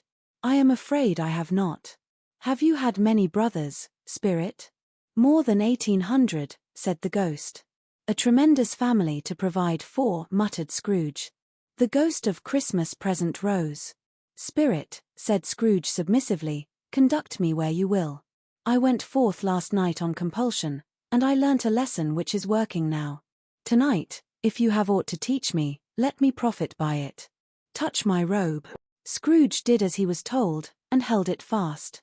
Holly, mistletoe, red berries, ivy, turkeys, geese, game, poultry, brawn, meat, pigs, sausages, oysters, pies, puddings, fruit, and punch, all vanished instantly. So did the room, the fire, the ruddy glow, the hour of night, and they stood in the city streets on Christmas morning, where, for the weather was severe, the people made a rough, but brisk and not unpleasant kind of music, in scraping the snow from the pavement in front of their dwellings, and from the tops of their houses, whence it was mad delight to the boys to see it come plumping down into the road below, and splitting into artificial little snowstorms. The house fronts looked black enough, and the windows blacker, contrasting with the smooth white sheet of snow upon the roofs, and with the dirtier snow upon the ground, which last deposit had been ploughed up in deep furrows by the heavy wheels of carts and wagons, furrows that crossed and recrossed each other hundreds of times where the great streets branched off, and made intricate channels, hard to trace in the thick yellow mud and icy water. The sky was gloomy, and the shortest streets were choked up with a dingy mist, half thawed, half frozen, whose heavier particles descended in a shower of sooty atoms, as if all the chimneys in Great Britain had, by one consent, caught fire, and were blazing away to their dear hearts' content. There was nothing very cheerful in the climate or the town, and yet was there an air of cheerfulness abroad that the clearest summer air and brightest summer sun might have endeavored to diffuse in vain. For, the people who were shoveling away on the housetops were jovial and full of glee, calling out to one another from the parapets, and now and then exchanging a facetious snowball, better-natured missile far than many a wordy jest, laughing heartily if it went right and not less heartily if it went wrong. The poulterers' shops were still half open, and the fruiterers were radiant in their glory. There were great, round, pot-bellied baskets of chestnuts, shaped like the waistcoats of jolly old gentlemen, lolling at the doors, and tumbling out into the street in their apoplectic opulence. There were ruddy, brown-faced, broad-girthed Spanish onions, shining in the fatness of their growth like Spanish friars, and winking from their shelves in wanton slyness at the girls as they went by, and glanced demurely at the hung-up mistletoe. There were pears and apples, clustered high in blooming pyramids. There were bunches of grapes, made, in the shopkeeper's benevolence to dangle from conspicuous hooks, that people's mouths might water gratis as they passed. There were piles of filberts, mossy and brown, recalling, in their fragrance, ancient walks among the woods, and pleasant shufflings ankle-deep through withered leaves. There were Norfolk biffins, squat and swarthy, setting off the yellow of the oranges and lemons, and, in the great compactness of their juicy persons, urgently entreating and beseeching to be carried home in paper bags and eaten after dinner. The very gold and silver fish, set forth among these choice fruits in a bowl, though members of a dull and stagnant-blooded race, appeared to know that there was something going on, and, to a fish, went gasping round and round their little world in slow and passionless excitement. The grocers. Oh, the grocers! Nearly closed, with perhaps 2 shutters down, or 1, but through those gaps such glimpses.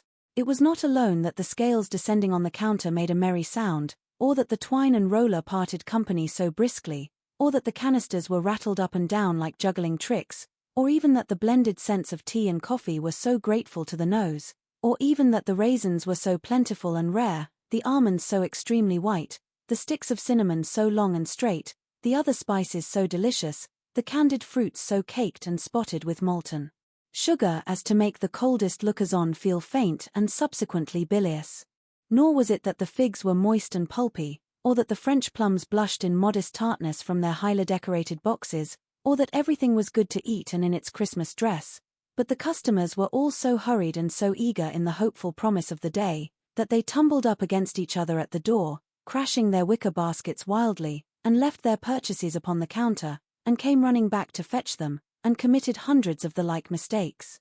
In the best humor possible, while the grocer and his people were so frank and fresh that the polished hearts with which they fastened their aprons behind might have been their own, worn outside for general inspection, and for Christmas doors to peck at if they chose. But soon the steeples called good people all, to church and chapel, and away they came, flocking through the streets in their best clothes, and with their gayest faces. And at the same time there emerged from scores of by-streets, lanes, and nameless turnings, innumerable people, carrying their dinners to the bakers' shops. The sight of these poor revellers appeared to interest the spirit very much, for he stood with Scrooge beside him in a baker's doorway, and taking off the covers as their bearers passed, sprinkled incense on their dinners from his torch. And it was a very uncommon kind of torch, for once or twice when there were angry words between some dinner carriers who had jostled each other, he shed a few drops of water on them from it, and their good humor was restored directly. For they said, it was a shame to quarrel upon Christmas Day. And so it was. God love it, so it was. In time the bells ceased, and the bakers were shut up, and yet there was a genial shadowing forth of all these dinners and the progress of their cooking, in the thawed blotch of wet above each baker's oven, where the pavement smoked as if its stones were cooking too. Is there a peculiar flavor in what you sprinkle from your torch? Asked Scrooge. There is. My own. Would it apply to any kind of dinner on this day? Asked Scrooge. To any kindly given. To a poor one most. Why to a poor one most? Asked Scrooge. Because it needs it most. Spirit, said Scrooge, after a moment's thought, I wonder you, of all the beings in the many worlds about us, should desire to cramp these people's opportunities of innocent enjoyment. I, cried the Spirit. You would deprive them of their means of dining every 7th day, often the only day on which they can be said to dine at all, said Scrooge. Wouldn't you? I, cried the Spirit. You seek to close these places on the 7th day, said Scrooge. And it comes to the same thing. I seek, exclaimed the Spirit. Forgive me if I am wrong.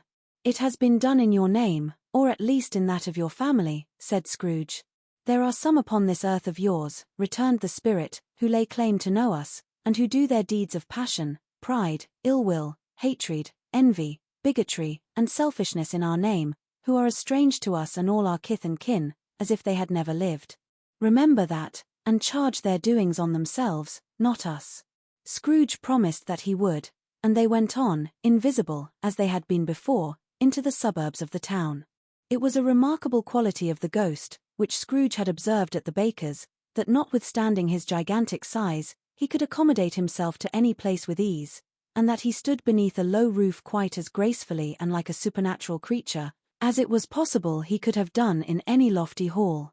And perhaps it was the pleasure the good spirit had in showing off this power of his, or else it was his own kind, generous, hearty nature, and his sympathy with all poor men, that led him straight to Scrooge's clerks, for there he went, and took Scrooge with him, holding to his robe, and on the threshold of the door the spirit smiled, and stopped to bless Bob Cratchit's dwelling with the sprinkling of his torch. Think of that! Bob had but 15 bob a week himself, he pocketed on Saturdays but 15 copies of his Christian name, and yet the ghost of Christmas present blessed his four-roomed house. Then up rose Mrs. Cratchit, Cratchit's wife, dressed out but poorly in a twice-turned gown, but brave in ribbons, which are cheap and make a goodly show for sixpence, and she laid the cloth, assisted by Belinda Cratchit, second of her daughters, also brave in ribbons, while Master Peter Cratchit plunged a fork into the saucepan of potatoes, and getting the corners of his monstrous shirt collar, Bob's private property, conferred upon his son and heir in honour of the day, into his mouth. Rejoiced to find himself so gallantly attired, and yearned to show his linen in the fashionable parks.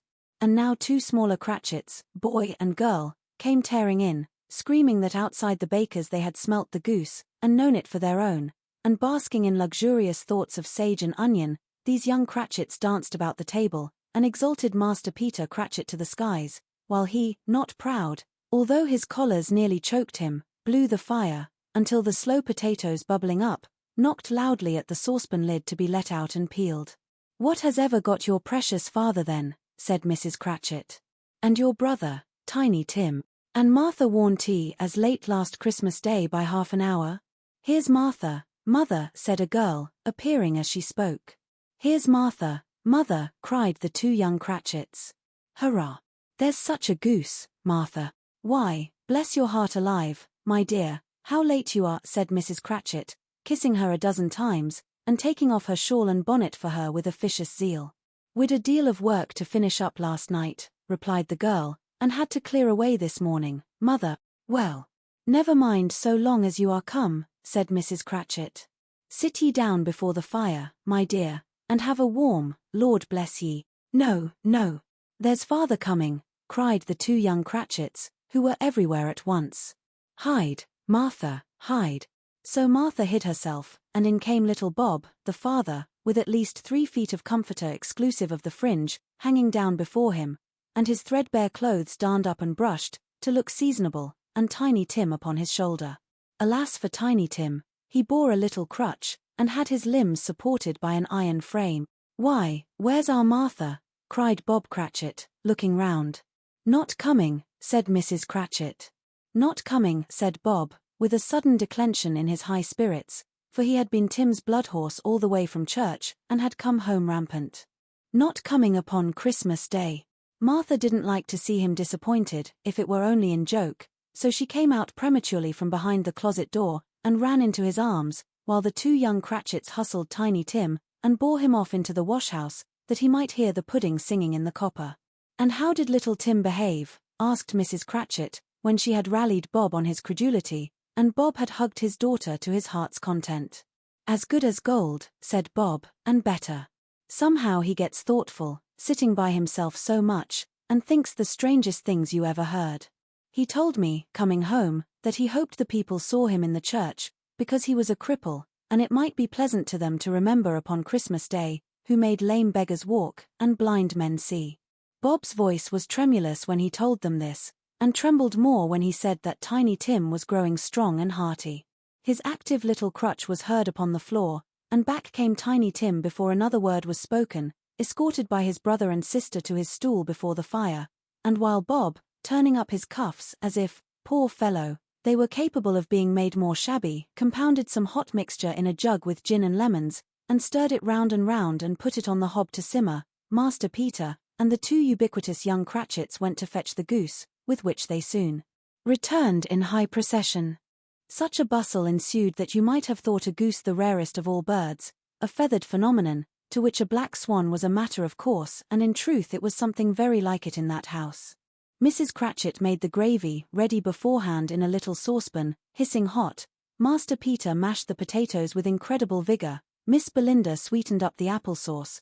Martha dusted the hot plates. Bob took Tiny Tim beside him in a tiny corner at the table. The two young Cratchits set chairs for everybody, not forgetting themselves, and mounting guard upon their posts, crammed spoons into their mouths, lest they should shriek for goose before their turn came to be helped. At last the dishes were set on, and grace was said. It was succeeded by a breathless pause, as Mrs. Cratchit, looking slowly all along the carving knife, prepared to plunge it in the breast, but when she did, and when the long-expected gush of stuffing issued forth, one murmur of delight arose all round the board, and even Tiny Tim, excited by the two young Cratchits, beat on the table with the handle of his knife, and feebly cried hurrah. There never was such a goose. Bob said he didn't believe there ever was such a goose cooked. Its tenderness and flavor, size and cheapness, were the themes of universal admiration. Eked out by applesauce and mashed potatoes, it was a sufficient dinner for the whole family. Indeed, as Mrs. Cratchit said with great delight, surveying one small atom of a bone upon the dish, they hadn't ate it all at last. Yet every one had had enough, and the youngest Cratchits in particular, were steeped in sage and onion to the eyebrows.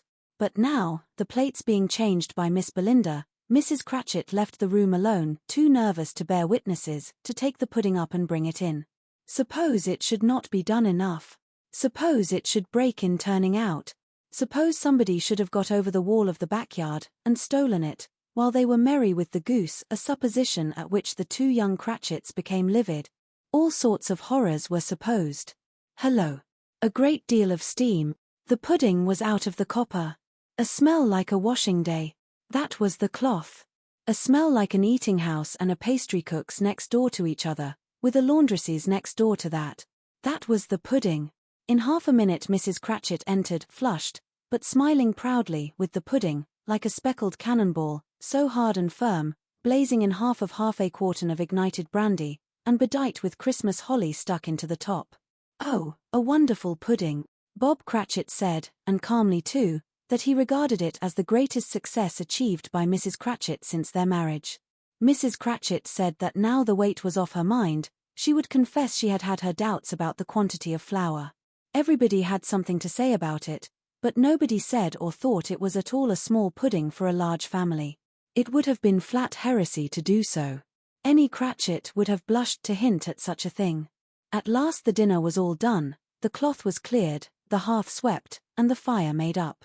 The compound in the jug being tasted, and considered perfect, apples and oranges were put upon the table, and a shovelful of chestnuts on the fire. Then all the Cratchit family drew round the hearth, in what Bob Cratchit called a circle, meaning half a one, and at Bob Cratchit's elbow stood the family display of glass. 2 tumblers, and a custard cup without a handle. These held the hot stuff from the jug, however, as well as golden goblets would have done, and Bob served it out with beaming looks, while the chestnuts on the fire sputtered and cracked noisily. Then Bob proposed, "A Merry Christmas to us all, my dears. God bless us," which all the family re-echoed. "God bless us every one," said Tiny Tim, the last of all. He sat very close to his father's side upon his little stool. Bob held his withered little hand in his, as if he loved the child, and wished to keep him by his side, and dreaded that he might be taken from him. "Spirit," said Scrooge, with an interest he had never felt before, "tell me if Tiny Tim will live." "I see a vacant seat," replied the ghost, "in the poor chimney corner, and a crutch without an owner, carefully preserved. If these shadows remain unaltered by the future, the child will die." "No, no," said Scrooge. "Oh, no, kind spirit. Say he will be spared. If these shadows remain unaltered by the future, none other of my race," returned the ghost, "will find him here. What then? If he be like to die, he had better do it, and decrease the surplus population." Scrooge hung his head to hear his own words quoted by the spirit, and was overcome with penitence and grief. "Man," said the ghost, "if man you be in heart, not adamant, forbear that wicked cant until you have discovered what the surplus is, and where it is. Will you decide what men shall live, what men shall die? It may be, that in the sight of heaven, you are more worthless and less fit to live than millions like this poor man's child. O God! To hear the insect on the leaf pronouncing on the too much life among his hungry brothers in the dust." Scrooge bent before the ghost's rebuke, and trembling cast his eyes upon the ground. But he raised them speedily, on hearing his own name. "Mr. Scrooge," said Bob, "I'll give you Mr. Scrooge, the founder of the feast." "The founder of the feast, indeed," cried Mrs. Cratchit, reddening. "I wish I had him here. I'd give him a piece of my mind to feast upon, and I hope he'd have a good appetite for it." "My dear," said Bob, "the children." "Christmas Day." "It should be Christmas Day, I am sure," said she, "on which one drinks the health of such an odious, stingy, hard, unfeeling man as Mr. Scrooge. You know he is, Robert. Nobody knows it better than you do, poor fellow." "My dear," was Bob's mild answer, "Christmas Day." "I'll drink his health for your sake and the day's," said Mrs. Cratchit, "not for his. Long life to him. A Merry Christmas and a Happy New Year. He'll be very merry and very happy, I have no doubt."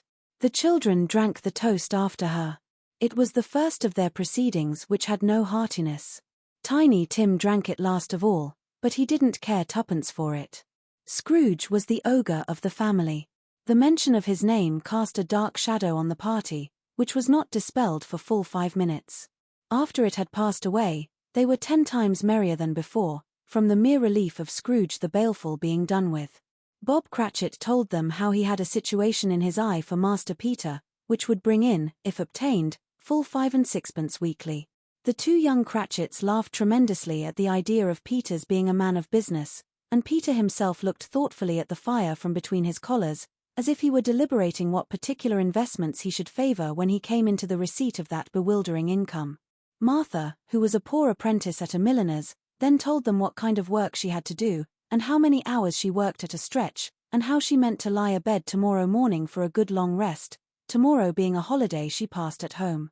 Also how she had seen a countess and a lord some days before, and how the lord was much about as tall as Peter, at which Peter pulled up his collars so high that you couldn't have seen his head if you had been there. All this time the chestnuts and the jug went round, and by they had a song, about a lost child travelling in the snow, from Tiny Tim, who had a plaintive little voice, and sang it very well indeed. There was nothing of high mark in this.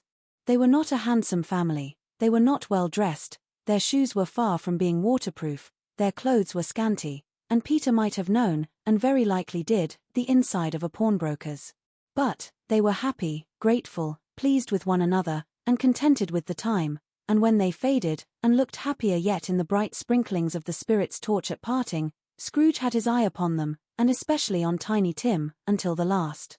By this time it was getting dark, and snowing pretty heavily, and as Scrooge and the spirit went along the streets, the brightness of the roaring fires in kitchens, parlours, and all sorts of rooms, was wonderful. Here, the flickering of the blaze showed preparations for a cosy dinner, with hot plates baking through and through before the fire, and deep red curtains, ready to be drawn to shut out cold and darkness. There all the children of the house were running out into the snow to meet their married sisters, brothers, cousins, uncles, aunts, and be the first to greet them. Here, again, were shadows on the window blind of guests assembling, and there a group of handsome girls, all hooded and fur-booted, and all chattering at once, tripped lightly off to some near neighbour's house, where, woe upon the single man who saw them enter artful witches, well they knew it in a glow. But, if you had judged from the numbers of people on their way to friendly gatherings, you might have thought that no one was at home to give them welcome when they got there, instead of every house expecting company, and piling up its fires half-chimney high. Blessings on it, how the ghost exulted! How it bared its breadth of breast, and opened its capacious palm, and floated on, outpouring, with a generous hand, its bright and harmless mirth on everything within its reach. The very lamplighter, who ran on before, dotting the dusky street with specks of light, and who was dressed to spend the evening somewhere, laughed out loudly as the spirit passed, though little kenned the lamplighter that he had any company but Christmas. And now, without a word of warning from the ghost, they stood upon a bleak and desert moor, where monstrous masses of rude stone were cast about, as though it were the burial place of giants, and water spread itself wheresoever it listed, or would have done so, but for the frost that held it prisoner, and nothing grew but moss and furze, and coarse rank grass. Down in the west the setting sun had left a streak of fiery red, which glared upon the desolation for an instant, like a sullen eye, and frowning lower, lower yet, was lost in the thick gloom of darkest night. "What place is this?" asked Scrooge. "A place where miners live, who labour in the bowels of the earth," returned the spirit. "But they know me. See." A light shone from the window of a hut, and swiftly they advanced towards it.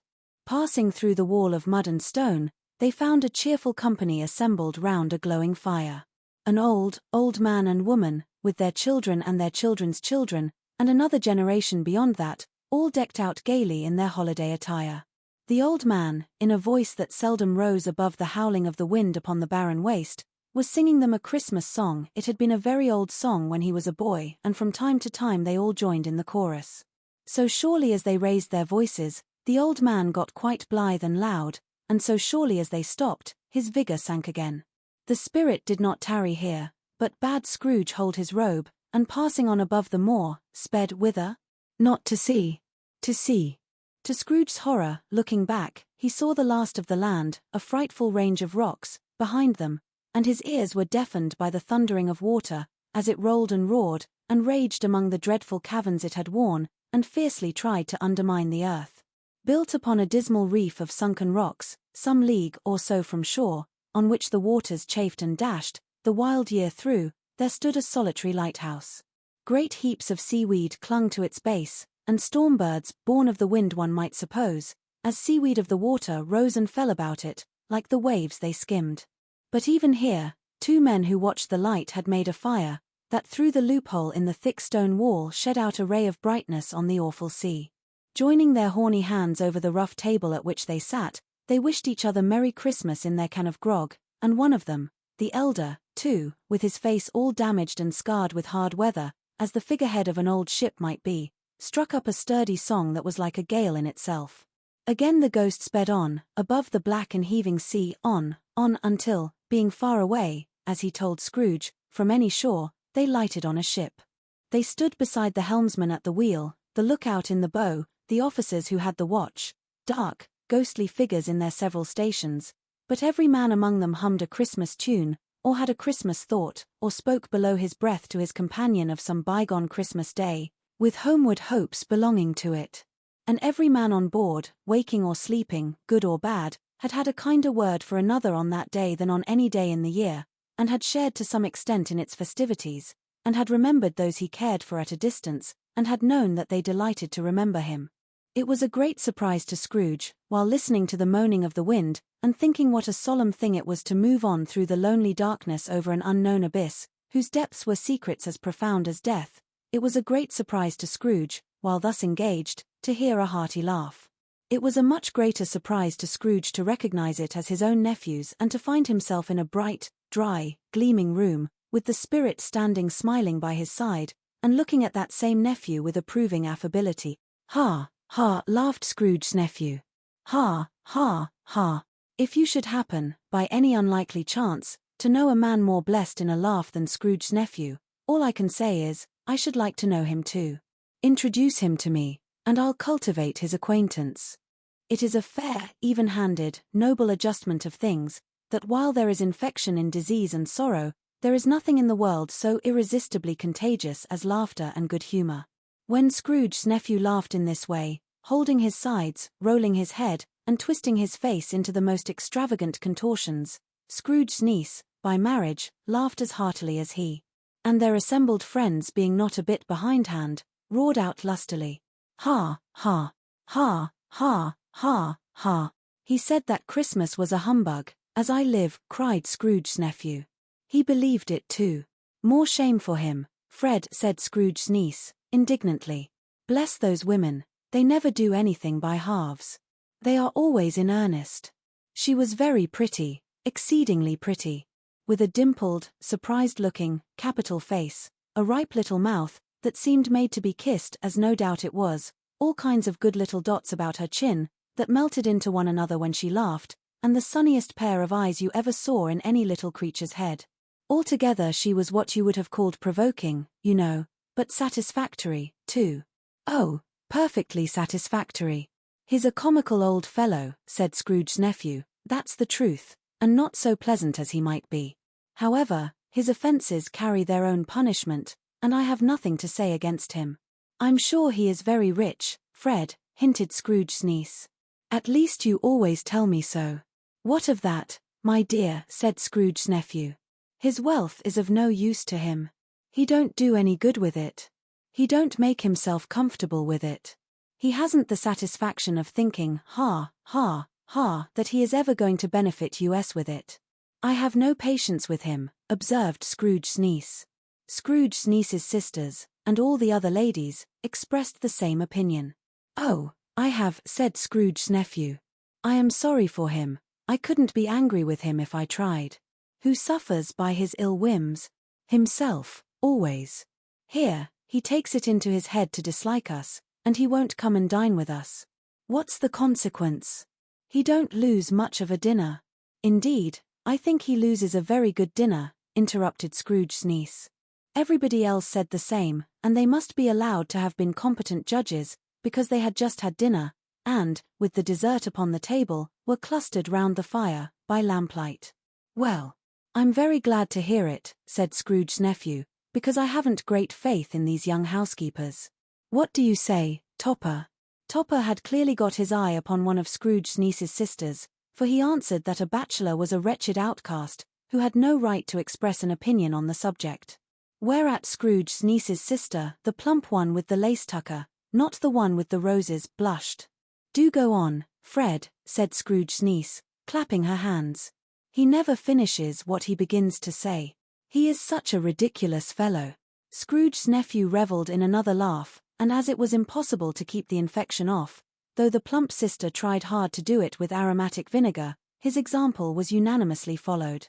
"I was only going to say," said Scrooge's nephew, "that the consequence of his taking a dislike to us, and not making merry with us, is, as I think, that he loses some pleasant moments, which could do him no harm. I am sure he loses pleasanter companions than he can find in his own thoughts, either in his mouldy old office, or his dusty chambers. I mean to give him the same chance every year, whether he likes it or not, for I pity him. He may rail at Christmas till he dies, but he can't help thinking better of it. I defy him if he finds me going there, in good temper, year after year, and saying, 'Uncle Scrooge, how are you?' If it only puts him in the vein to leave his poor clerk £50, that's something, and I think I shook him yesterday." It was their turn to laugh now at the notion of his shaking Scrooge. But being thoroughly good-natured, and not much caring what they laughed at, so that they laughed at any rate, he encouraged them in their merriment, and passed the bottle joyously. After tea, they had some music. For they were a musical family, and knew what they were about, when they sung a glee or catch, I can assure you, especially Topper, who could growl away in the bass like a good one, and never swell the large veins in his forehead, or get red in the face over it. Scrooge's niece played well upon the harp, and played among other tunes a simple little air, a mere nothing. You might learn to whistle it in 2 minutes, which had been familiar to the child who fetched Scrooge from the boarding school, as he had been reminded by the ghost of Christmas past. When this strain of music sounded, all the things that ghost had shown him came upon his mind. He softened more and more, and thought that if he could have listened to it often, years ago, he might have cultivated the kindnesses of life for his own happiness with his own hands, without resorting to the sexton's spade that buried Jacob Marley. But they didn't devote the whole evening to music. After a while they played at forfeits, for it is good to be children sometimes, and never better than at Christmas, when its mighty founder was a child himself. Stop. There was first a game at blindman's buff. Of course there was. And I no more believe Topper was really blind than I believe he had eyes in his boots. My opinion is, that it was a done thing between him and Scrooge's nephew, and that the ghost of Christmas present knew it. The way he went after that plump sister in the lace-tucker was an outrage on the credulity of human nature. Knocking down the fire irons, tumbling over the chairs, bumping against the piano, smothering himself among the curtains, wherever she went, there went he. He always knew where the plump sister was. He wouldn't catch anybody else. If you had fallen up against him, as some of them did, on purpose, he would have made a feint of endeavoring to seize you, which would have been an affront to your understanding, and would instantly have sidled off in the direction of the plump sister. She often cried out that it wasn't fair, and it really was not. But when at last, he caught her, when, in spite of all her silken rustlings, and her rapid flutterings past him, he got her into a corner whence there was no escape, then his conduct was the most execrable. For his pretending not to know her, his pretending that it was necessary to touch her head-dress, and further to assure himself of her identity by pressing a certain ring upon her finger, and a certain chain about her neck, was vile, monstrous. No doubt she told him her opinion of it, when, another blind man being in office, they were so very confidential together, behind the curtains. Scrooge's niece was not one of the blind man's buff party, but was made comfortable with a large chair and a footstool, in a snug corner, where the ghost and Scrooge were close behind her. But she joined in the forfeits, and loved her love to admiration with all the letters of the alphabet. Likewise at the game of how, when, and where, she was very great, and to the secret joy of Scrooge's nephew, beat her sisters hollow, though they were sharp girls too, as Topper could have told you.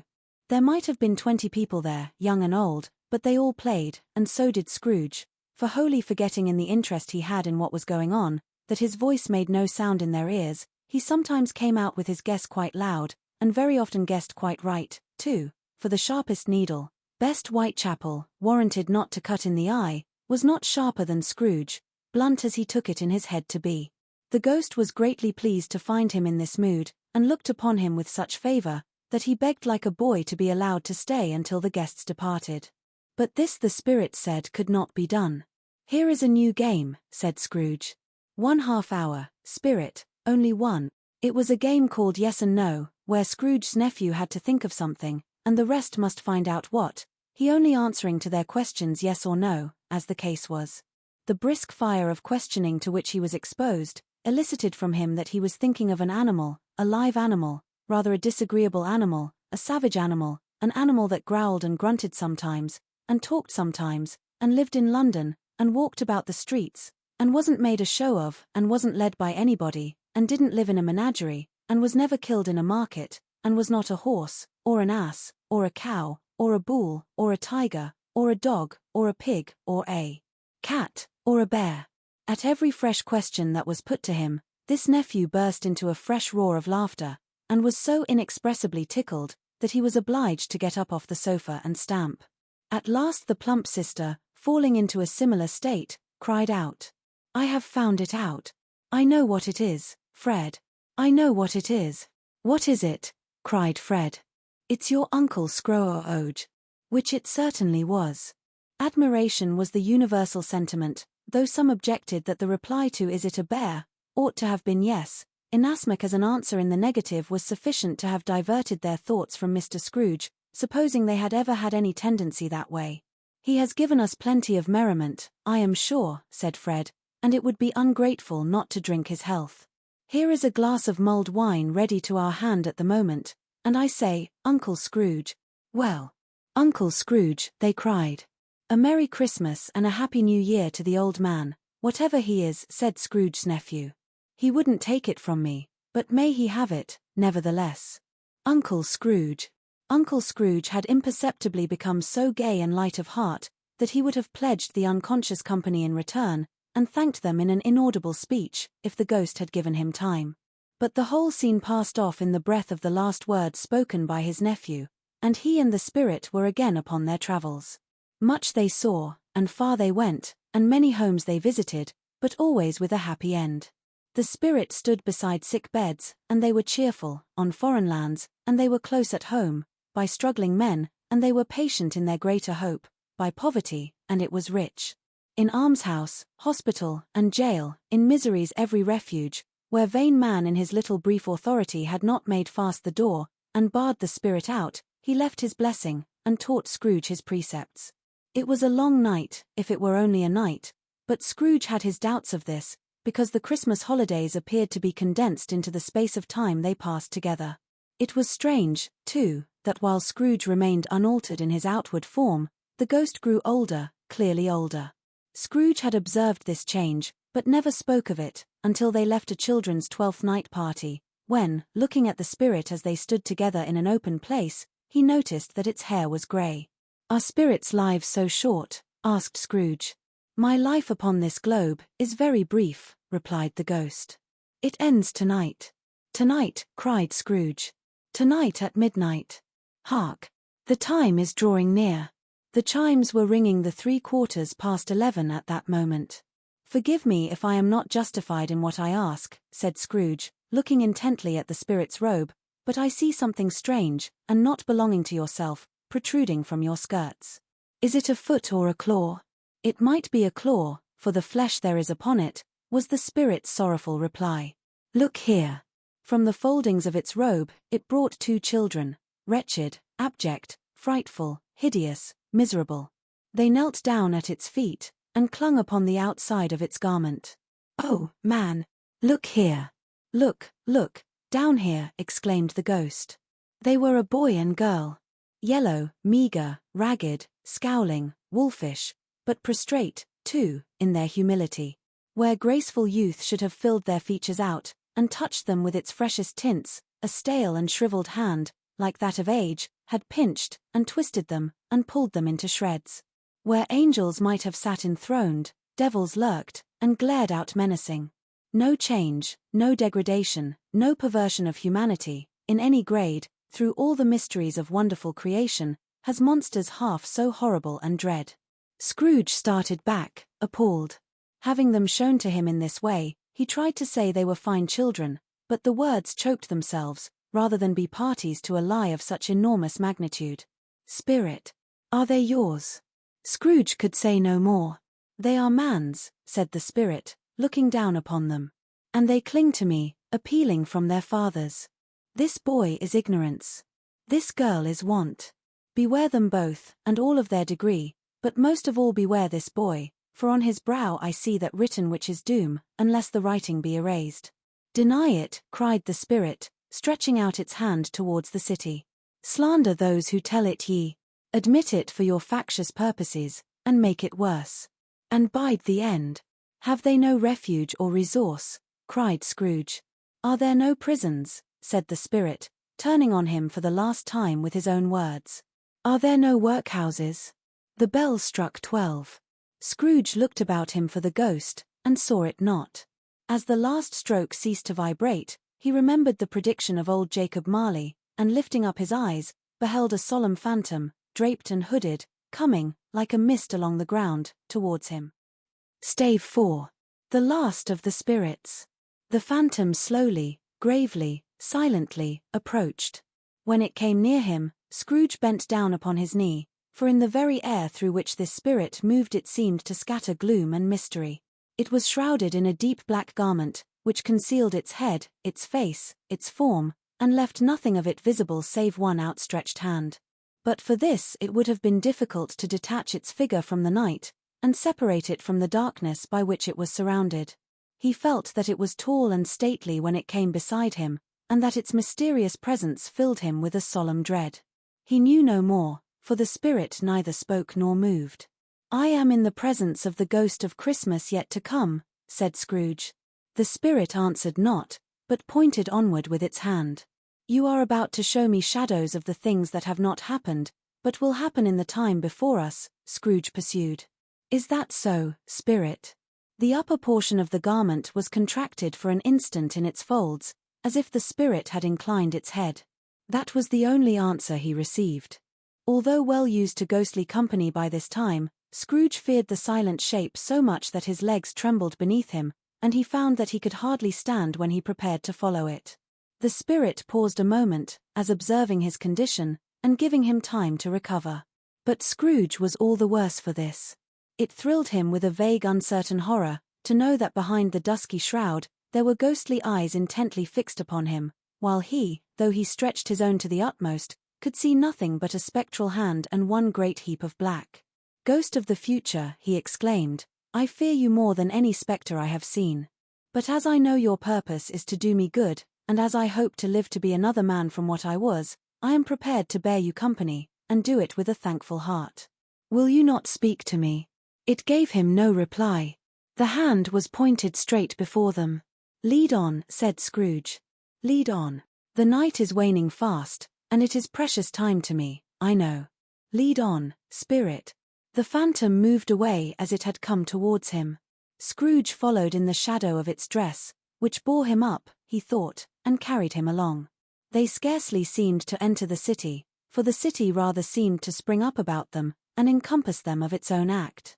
But there they were, in the heart of it, on 'change, amongst the merchants, who hurried up and down, and chinked the money in their pockets, and conversed in groups, and looked at their watches, and trifled thoughtfully with their great gold seals, and so forth, as Scrooge had seen them often. The spirit stopped beside one little knot of business men. Observing that the hand was pointed to them, Scrooge advanced to listen to their talk. No, said a great fat man with a monstrous chin, I don't know much about it, either way. I only know he's dead. When did he die? Inquired another. Last night, I believe. Why, what was the matter with him? Asked a third, taking a vast quantity of snuff out of a very large snuff-box. I thought he'd never die. God knows, said the first, with a yawn. What has he done with his money? Asked a red-faced gentleman with a pendulous excrescence on the end of his nose, that shook like the gills of a turkey-cock. I haven't heard, said the man with the large chin, yawning again. Left it to his company, perhaps.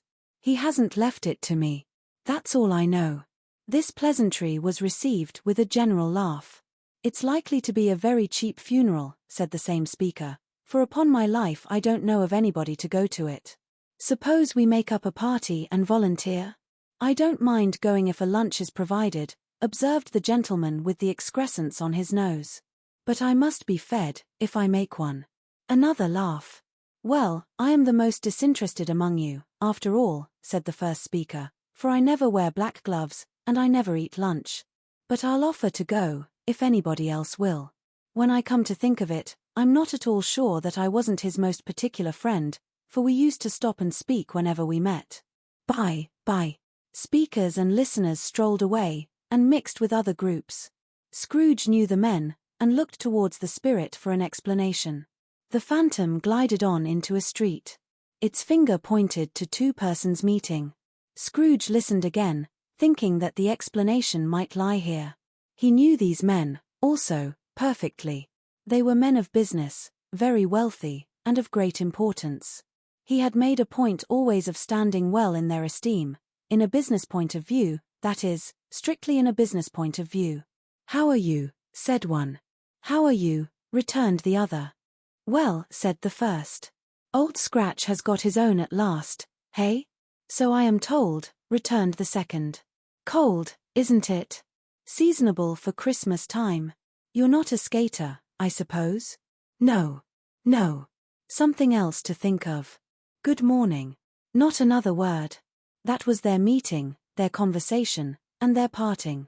Scrooge was at first inclined to be surprised that the spirit should attach importance to conversations apparently so trivial, but feeling assured that they must have some hidden purpose, he set himself to consider what it was likely to be. They could scarcely be supposed to have any bearing on the death of Jacob, his old partner, for that was past, and this ghost's province was the future. Nor could he think of any one immediately connected with himself, to whom he could apply them. But nothing doubting that to whomsoever they applied they had some latent moral for his own improvement, he resolved to treasure up every word he heard, and everything he saw, and especially to observe the shadow of himself when it appeared. For he had an expectation that the conduct of his future self would give him the clue he missed, and would render the solution of these riddles easy.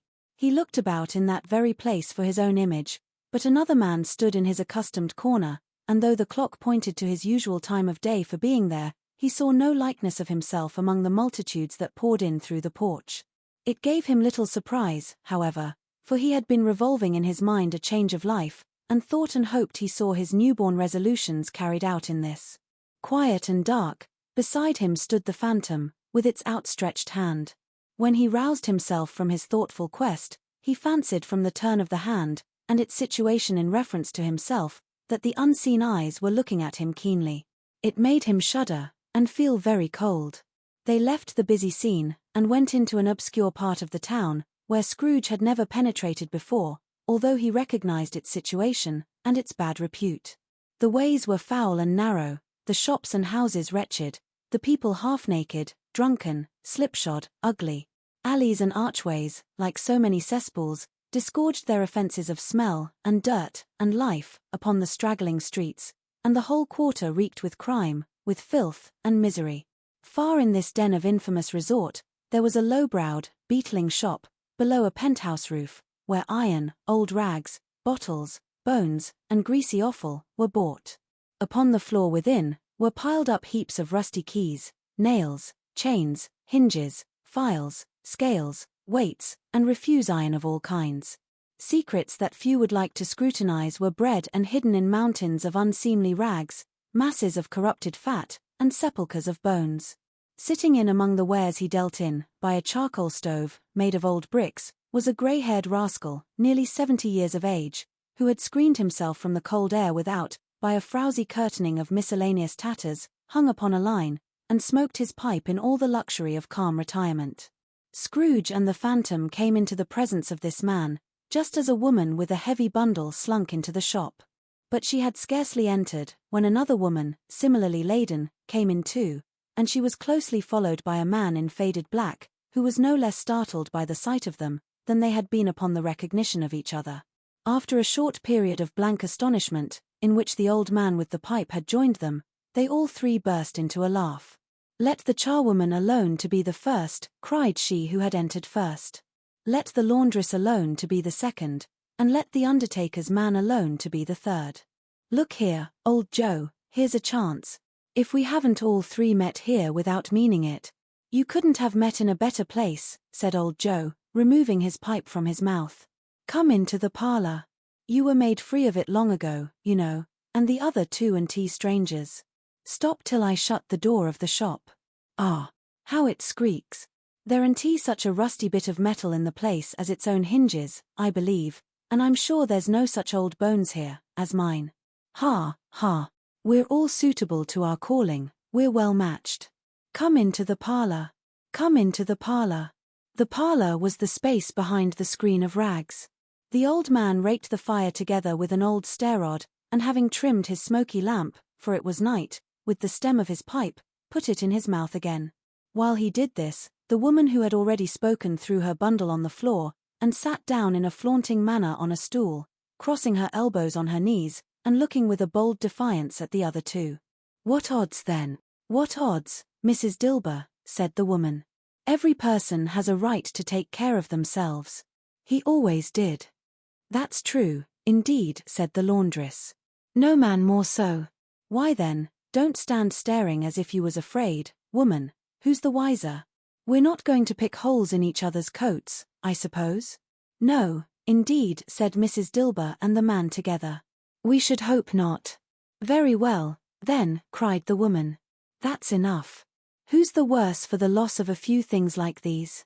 Not a dead man, I suppose. No, indeed, said Mrs. Dilber, laughing. If he wanted to keep him after he was dead, a wicked old screw, pursued the woman, why wasn't he natural in his lifetime? If he had been, he'd have had somebody to look after him when he was struck with death, instead of lying gasping out his last there, alone by himself. It's the truest word that ever was spoke, said Mrs. Dilber. It's a judgment on him. I wish it was a little heavier judgment, replied the woman, and it should have been, you may depend upon it, if I could have laid my hands on anything else. Open that bundle, old Joe, and let me know the value of it. Speak out plain. I'm not afraid to be the first, nor afraid for them to see it. We know pretty well that we were helping ourselves, before we met here, I believe. It's no sin. Open the bundle, Joe. But the gallantry of her friends would not allow of this, and the man in faded black, mounting the breach first, produced his plunder. It was not extensive. A seal or two, a pencil case, a pair of sleeve buttons, and a brooch of no great value, were all. They were severally examined and appraised by old Joe, who chalked the sums he was disposed to give for each, upon the wall, and added them up into a total when he found there was nothing more to come. That's your account, said Joe, and I wouldn't give another sixpence, if I was to be boiled for not doing it. Who's next? Mrs. Dilber was next. Sheets and towels, a little wearing apparel, 2 old-fashioned silver teaspoons, a pair of sugar tongs, and a few boots. Her account was stated on the wall in the same manner. I always give too much to ladies. It's a weakness of mine, and that's the way I ruin myself, said old Joe. That's your account. If you asked me for another penny, and made it an open question, I'd repent of being so liberal and knock off half a crown. And now undo my bundle, Joe, said the first woman. Joe went down on his knees for the greater convenience of opening it, and having unfastened a great many knots, dragged out a large and heavy roll of some dark stuff. What do you call this? Said Joe. Bed curtains. Ah, returned the woman, laughing and leaning forward on her crossed arms. Bed curtains. You don't mean to say you took 'em down, rings and all, with him lying there, said Joe. Yes, I do, replied the woman. Why not? You were born to make your fortune, said Joe, and you'll certainly do it.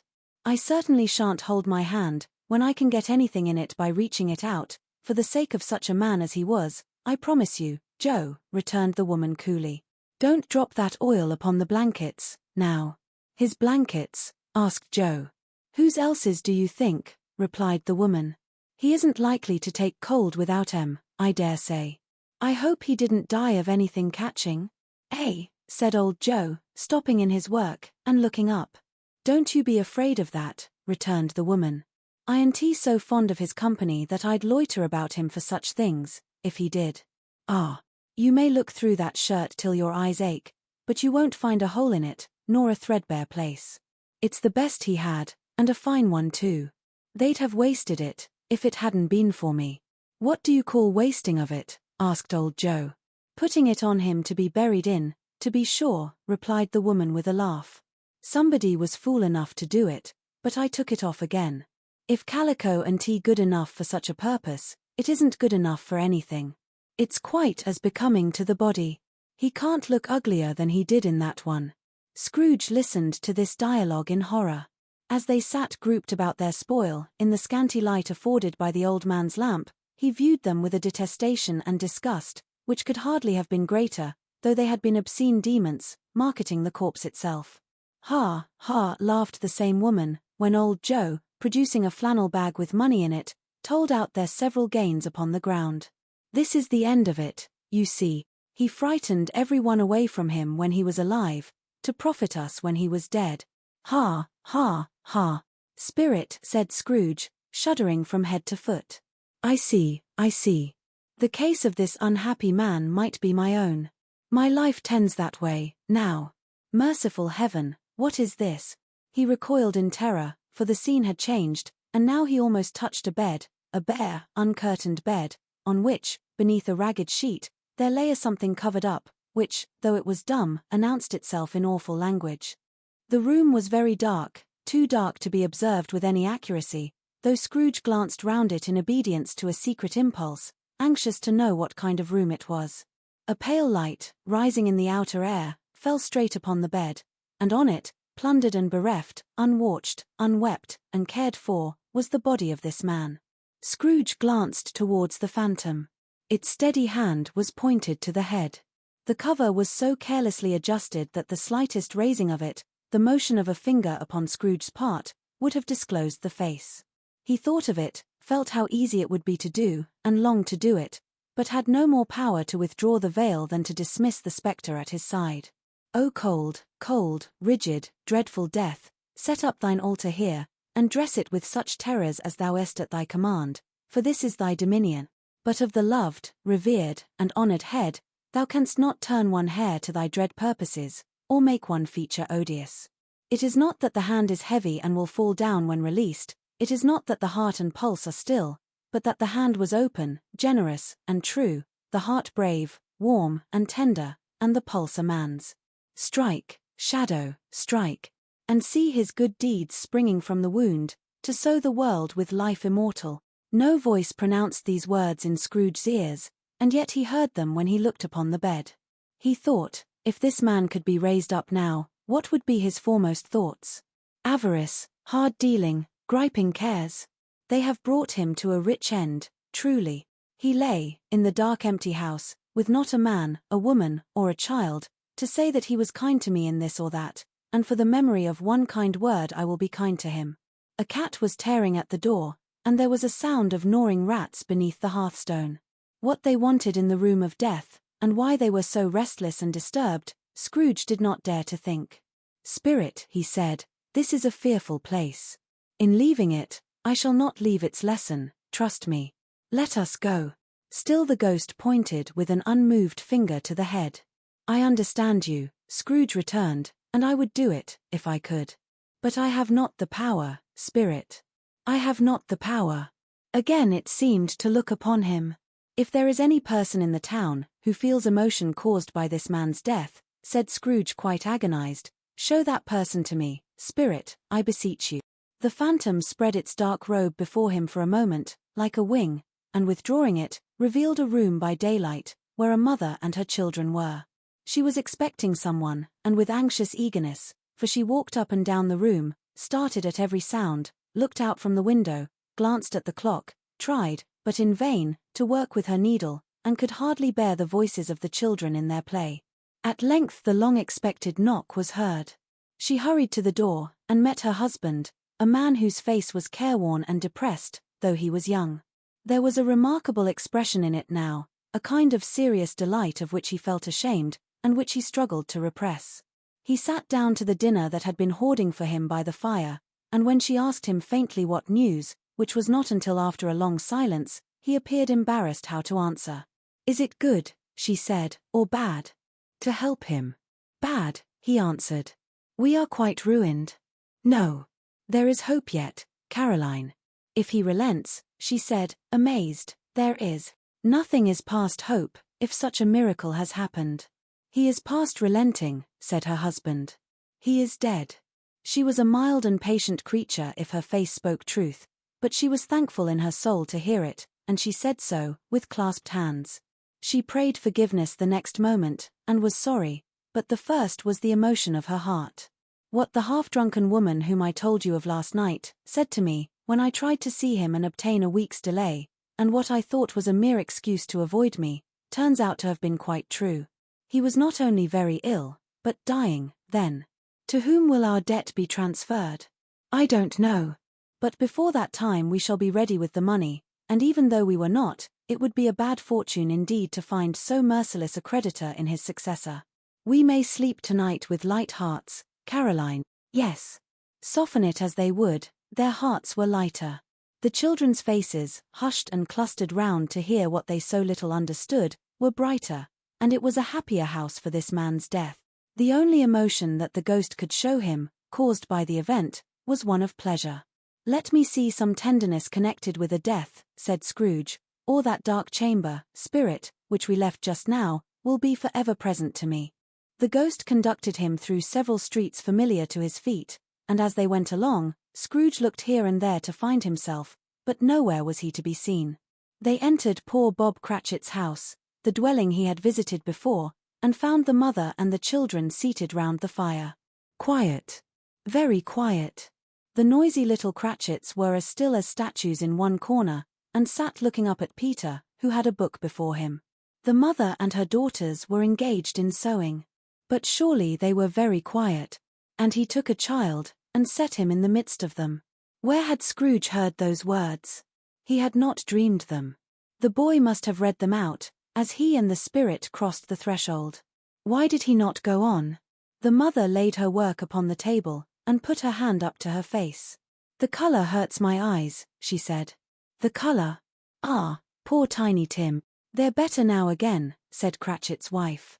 It makes them weak by candlelight, and I wouldn't show weak eyes to your father when he comes home, for the world. It must be near his time. Past it rather, Peter answered, shutting up his book. But I think he has walked a little slower than he used, these few last evenings, mother. They were very quiet again. At last she said, and in a steady, cheerful voice, that only faltered once. I have known him walk with Tiny Tim upon his shoulder, very fast indeed. And so have I, cried Peter. Often. And so have I, exclaimed another. So had all. But he was very light to carry, she resumed, intent upon her work, and his father loved him so, that it was no trouble, no trouble. And there is your father at the door. She hurried out to meet him, and little Bob in his comforter, he had need of it, poor fellow, came in. His tea was ready for him on the hob, and they all tried who should help him to it most. Then the two young Cratchits got upon his knees and laid, each child a little cheek, against his face, as if they said, Don't mind it, father. Don't be grieve. Bob was very cheerful with them, and spoke pleasantly to all the family.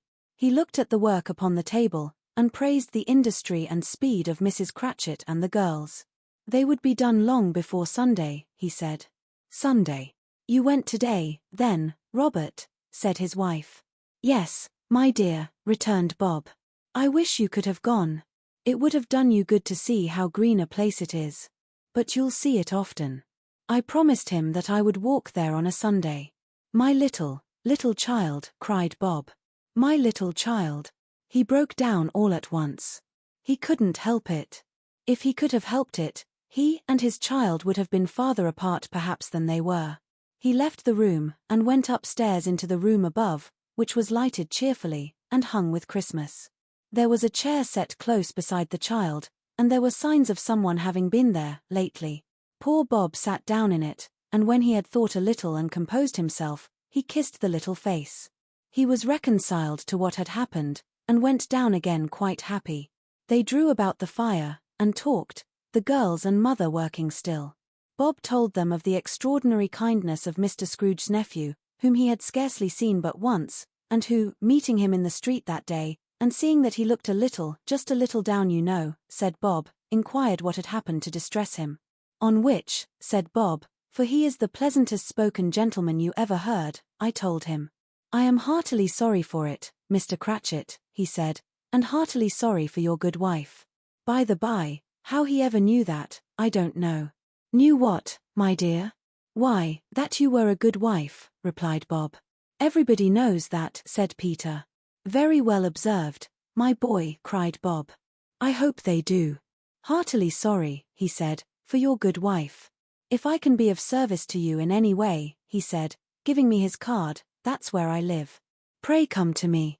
Now, it wasn't, cried Bob, for the sake of anything he might be able to do for us, so much as for his kind way, that this was quite delightful. It really seemed as if he had known our Tiny Tim, and felt with us. I'm sure he's a good soul, said Mrs. Cratchit. You would be surer of it, my dear, returned Bob, if you saw and spoke to him. I shouldn't be at all surprised, mark what I say, if he got Peter a better situation. Only hear that, Peter, said Mrs. Cratchit. And then, cried one of the girls, Peter will be keeping company with someone, and setting up for himself.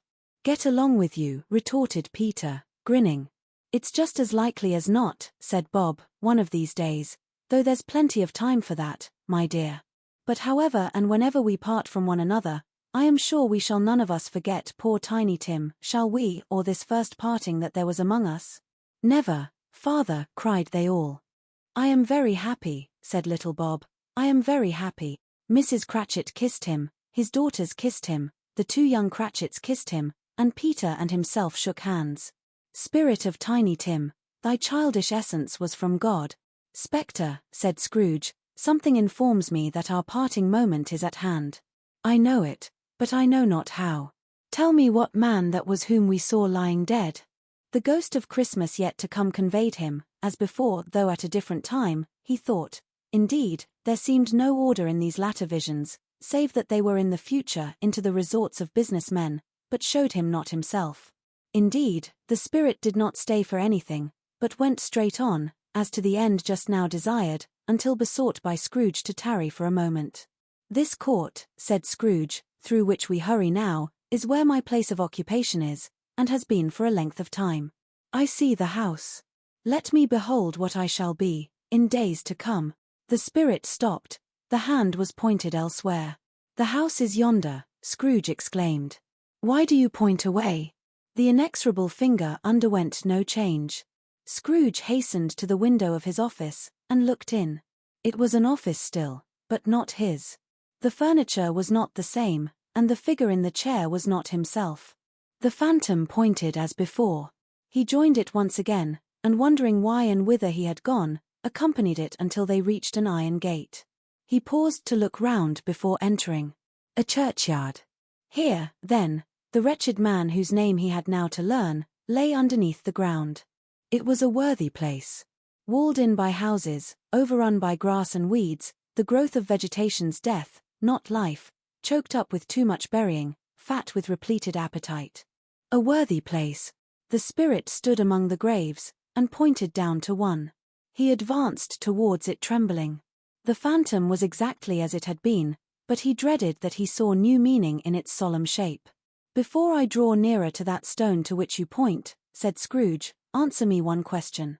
Are these the shadows of the things that will be, or are they shadows of things that may be, only? Still the ghost pointed downward to the grave by which it stood. Men's courses will foreshadow certain ends, to which, if persevered in, they must lead, said Scrooge. But if the courses be departed from, the ends will change. Say it is thus with what you show me. The spirit was immovable as ever. Scrooge crept towards it, trembling as he went, and following the finger, read upon the stone of the neglected grave his own name, Ebenezer Scrooge. The last of the spirits. Am I that man who lay upon the bed? He cried, upon his knees. The finger pointed from the grave to him, and back again. No, spirit. Oh no, no. The finger still was there. Spirit, he cried, tight clutching at its robe, hear me. I am not the man I was. I will not be the man I must have been but for this intercourse. Why show me this, if I am past all hope? For the first time the hand appeared to shake. Good spirit, he pursued, as down upon the ground he fell before it, your nature intercedes for me, and pities me. Assure me that I yet may change these shadows you have shown me, by an altered life. The kind hand trembled. I will honor Christmas in my heart, and try to keep it all the year. I will live in the past, the present, and the future. The spirits of all three shall strive within me. I will not shut out the lessons that they teach. Oh, tell me I may sponge away the writing on this stone. In his agony, He caught the spectral hand.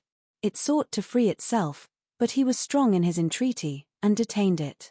The spirit, stronger yet, repulsed him. Holding up his hands in a last prayer to have his fate reversed, he saw an alteration in the phantom's hood and dress.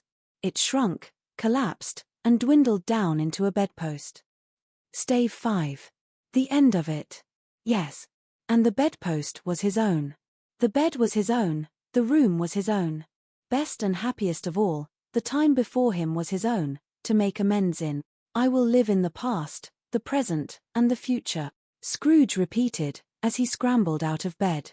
The spirits of all three shall strive within me. O Jacob Marley, heaven, and the Christmas time be praised for this. I say it on my knees, old Jacob, on my knees. He was so fluttered and so glowing with his good intentions, that his broken voice would scarcely answer to his call.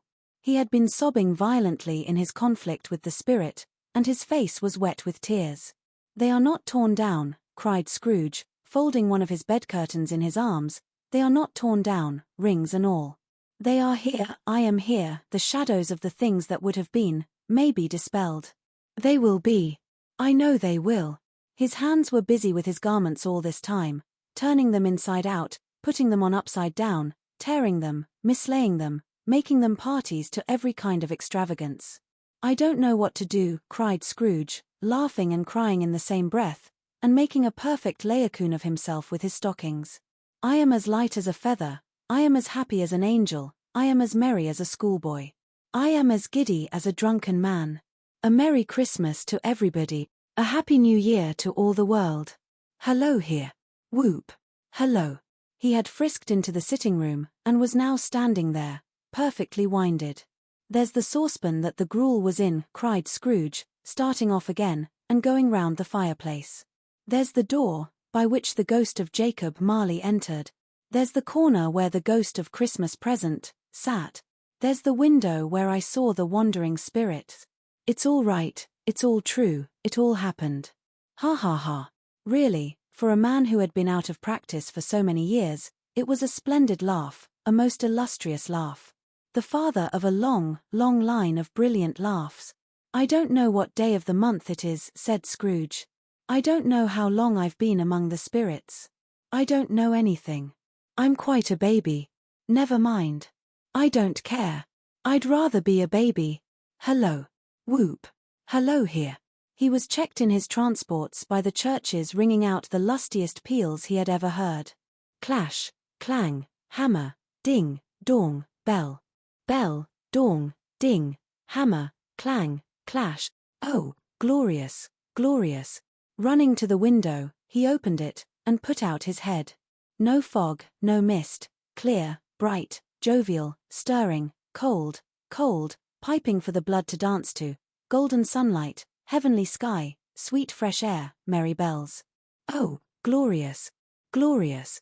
What's today? Cried Scrooge, calling downward to a boy in Sunday clothes, who perhaps had loitered in to look about him. Returned the boy, with all his might of wonder. What's today, my fine fellow? Said Scrooge. Today, replied the boy. Why, Christmas Day. It's Christmas Day, said Scrooge to himself. I haven't missed it. The spirits have done it all in one night. They can do anything they like. Of course they can. Of course they can. Hello, my fine fellow. Hello, returned the boy.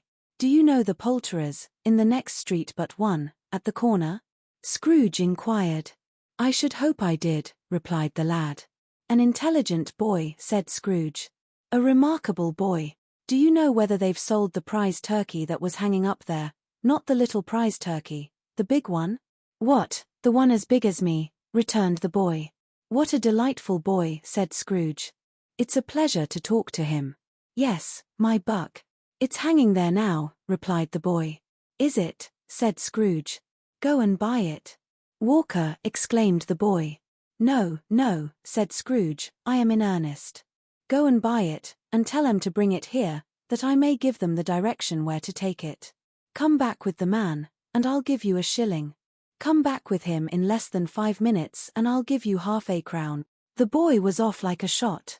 He must have had a steady hand at a trigger who could have got a shot off half so fast. "I'll send it to Bob Cratchit's," whispered Scrooge, rubbing his hands, and splitting with a laugh. "He shan't know who sends it. It's twice the size of Tiny Tim. Joe Miller never made such a joke as sending it to Bob's will be." The hand in which he wrote the address was not a steady one, but write it he did, somehow, and went downstairs to open the street door, ready for the coming of the poulterer's man. As he stood there, waiting his arrival, the knocker caught his eye. "I shall love it, as long as I live," cried Scrooge, patting it with his hand. "I scarcely ever looked at it before. What an honest expression it has in its face. It's a wonderful knocker. Here's the turkey. Hello. Whoop. How are you? Merry Christmas." It was a turkey. He never could have stood upon his legs, that bird. He would have snapped 'em short off in a minute, like sticks of sealing wax. "Why, it's impossible to carry that to Camden Town," said Scrooge. "You must have a cab." The chuckle with which he said this, and the chuckle with which he paid for the turkey, and the chuckle with which he paid for the cab, and the chuckle with which he recompensed the boy, were only to be exceeded by the chuckle with which he sat down breathless in his chair again, and chuckled till he cried. Shaving was not an easy task, for his hand continued to shake very much, and shaving requires attention, even when you don't dance while you are at it. But if he had cut the end of his nose off, he would have put a piece of sticking plaster over it, and been quite satisfied. He dressed himself all in his best, and at last got out into the streets. The people were by this time pouring forth, as he had seen them with the ghost of Christmas present, and walking with his hands behind him. Scrooge regarded every one with a delighted smile.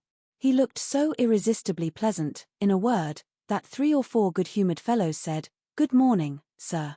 A Merry Christmas to you." And Scrooge said often afterwards, that of all the blithe sounds he had ever heard, those were the blithest in his ears.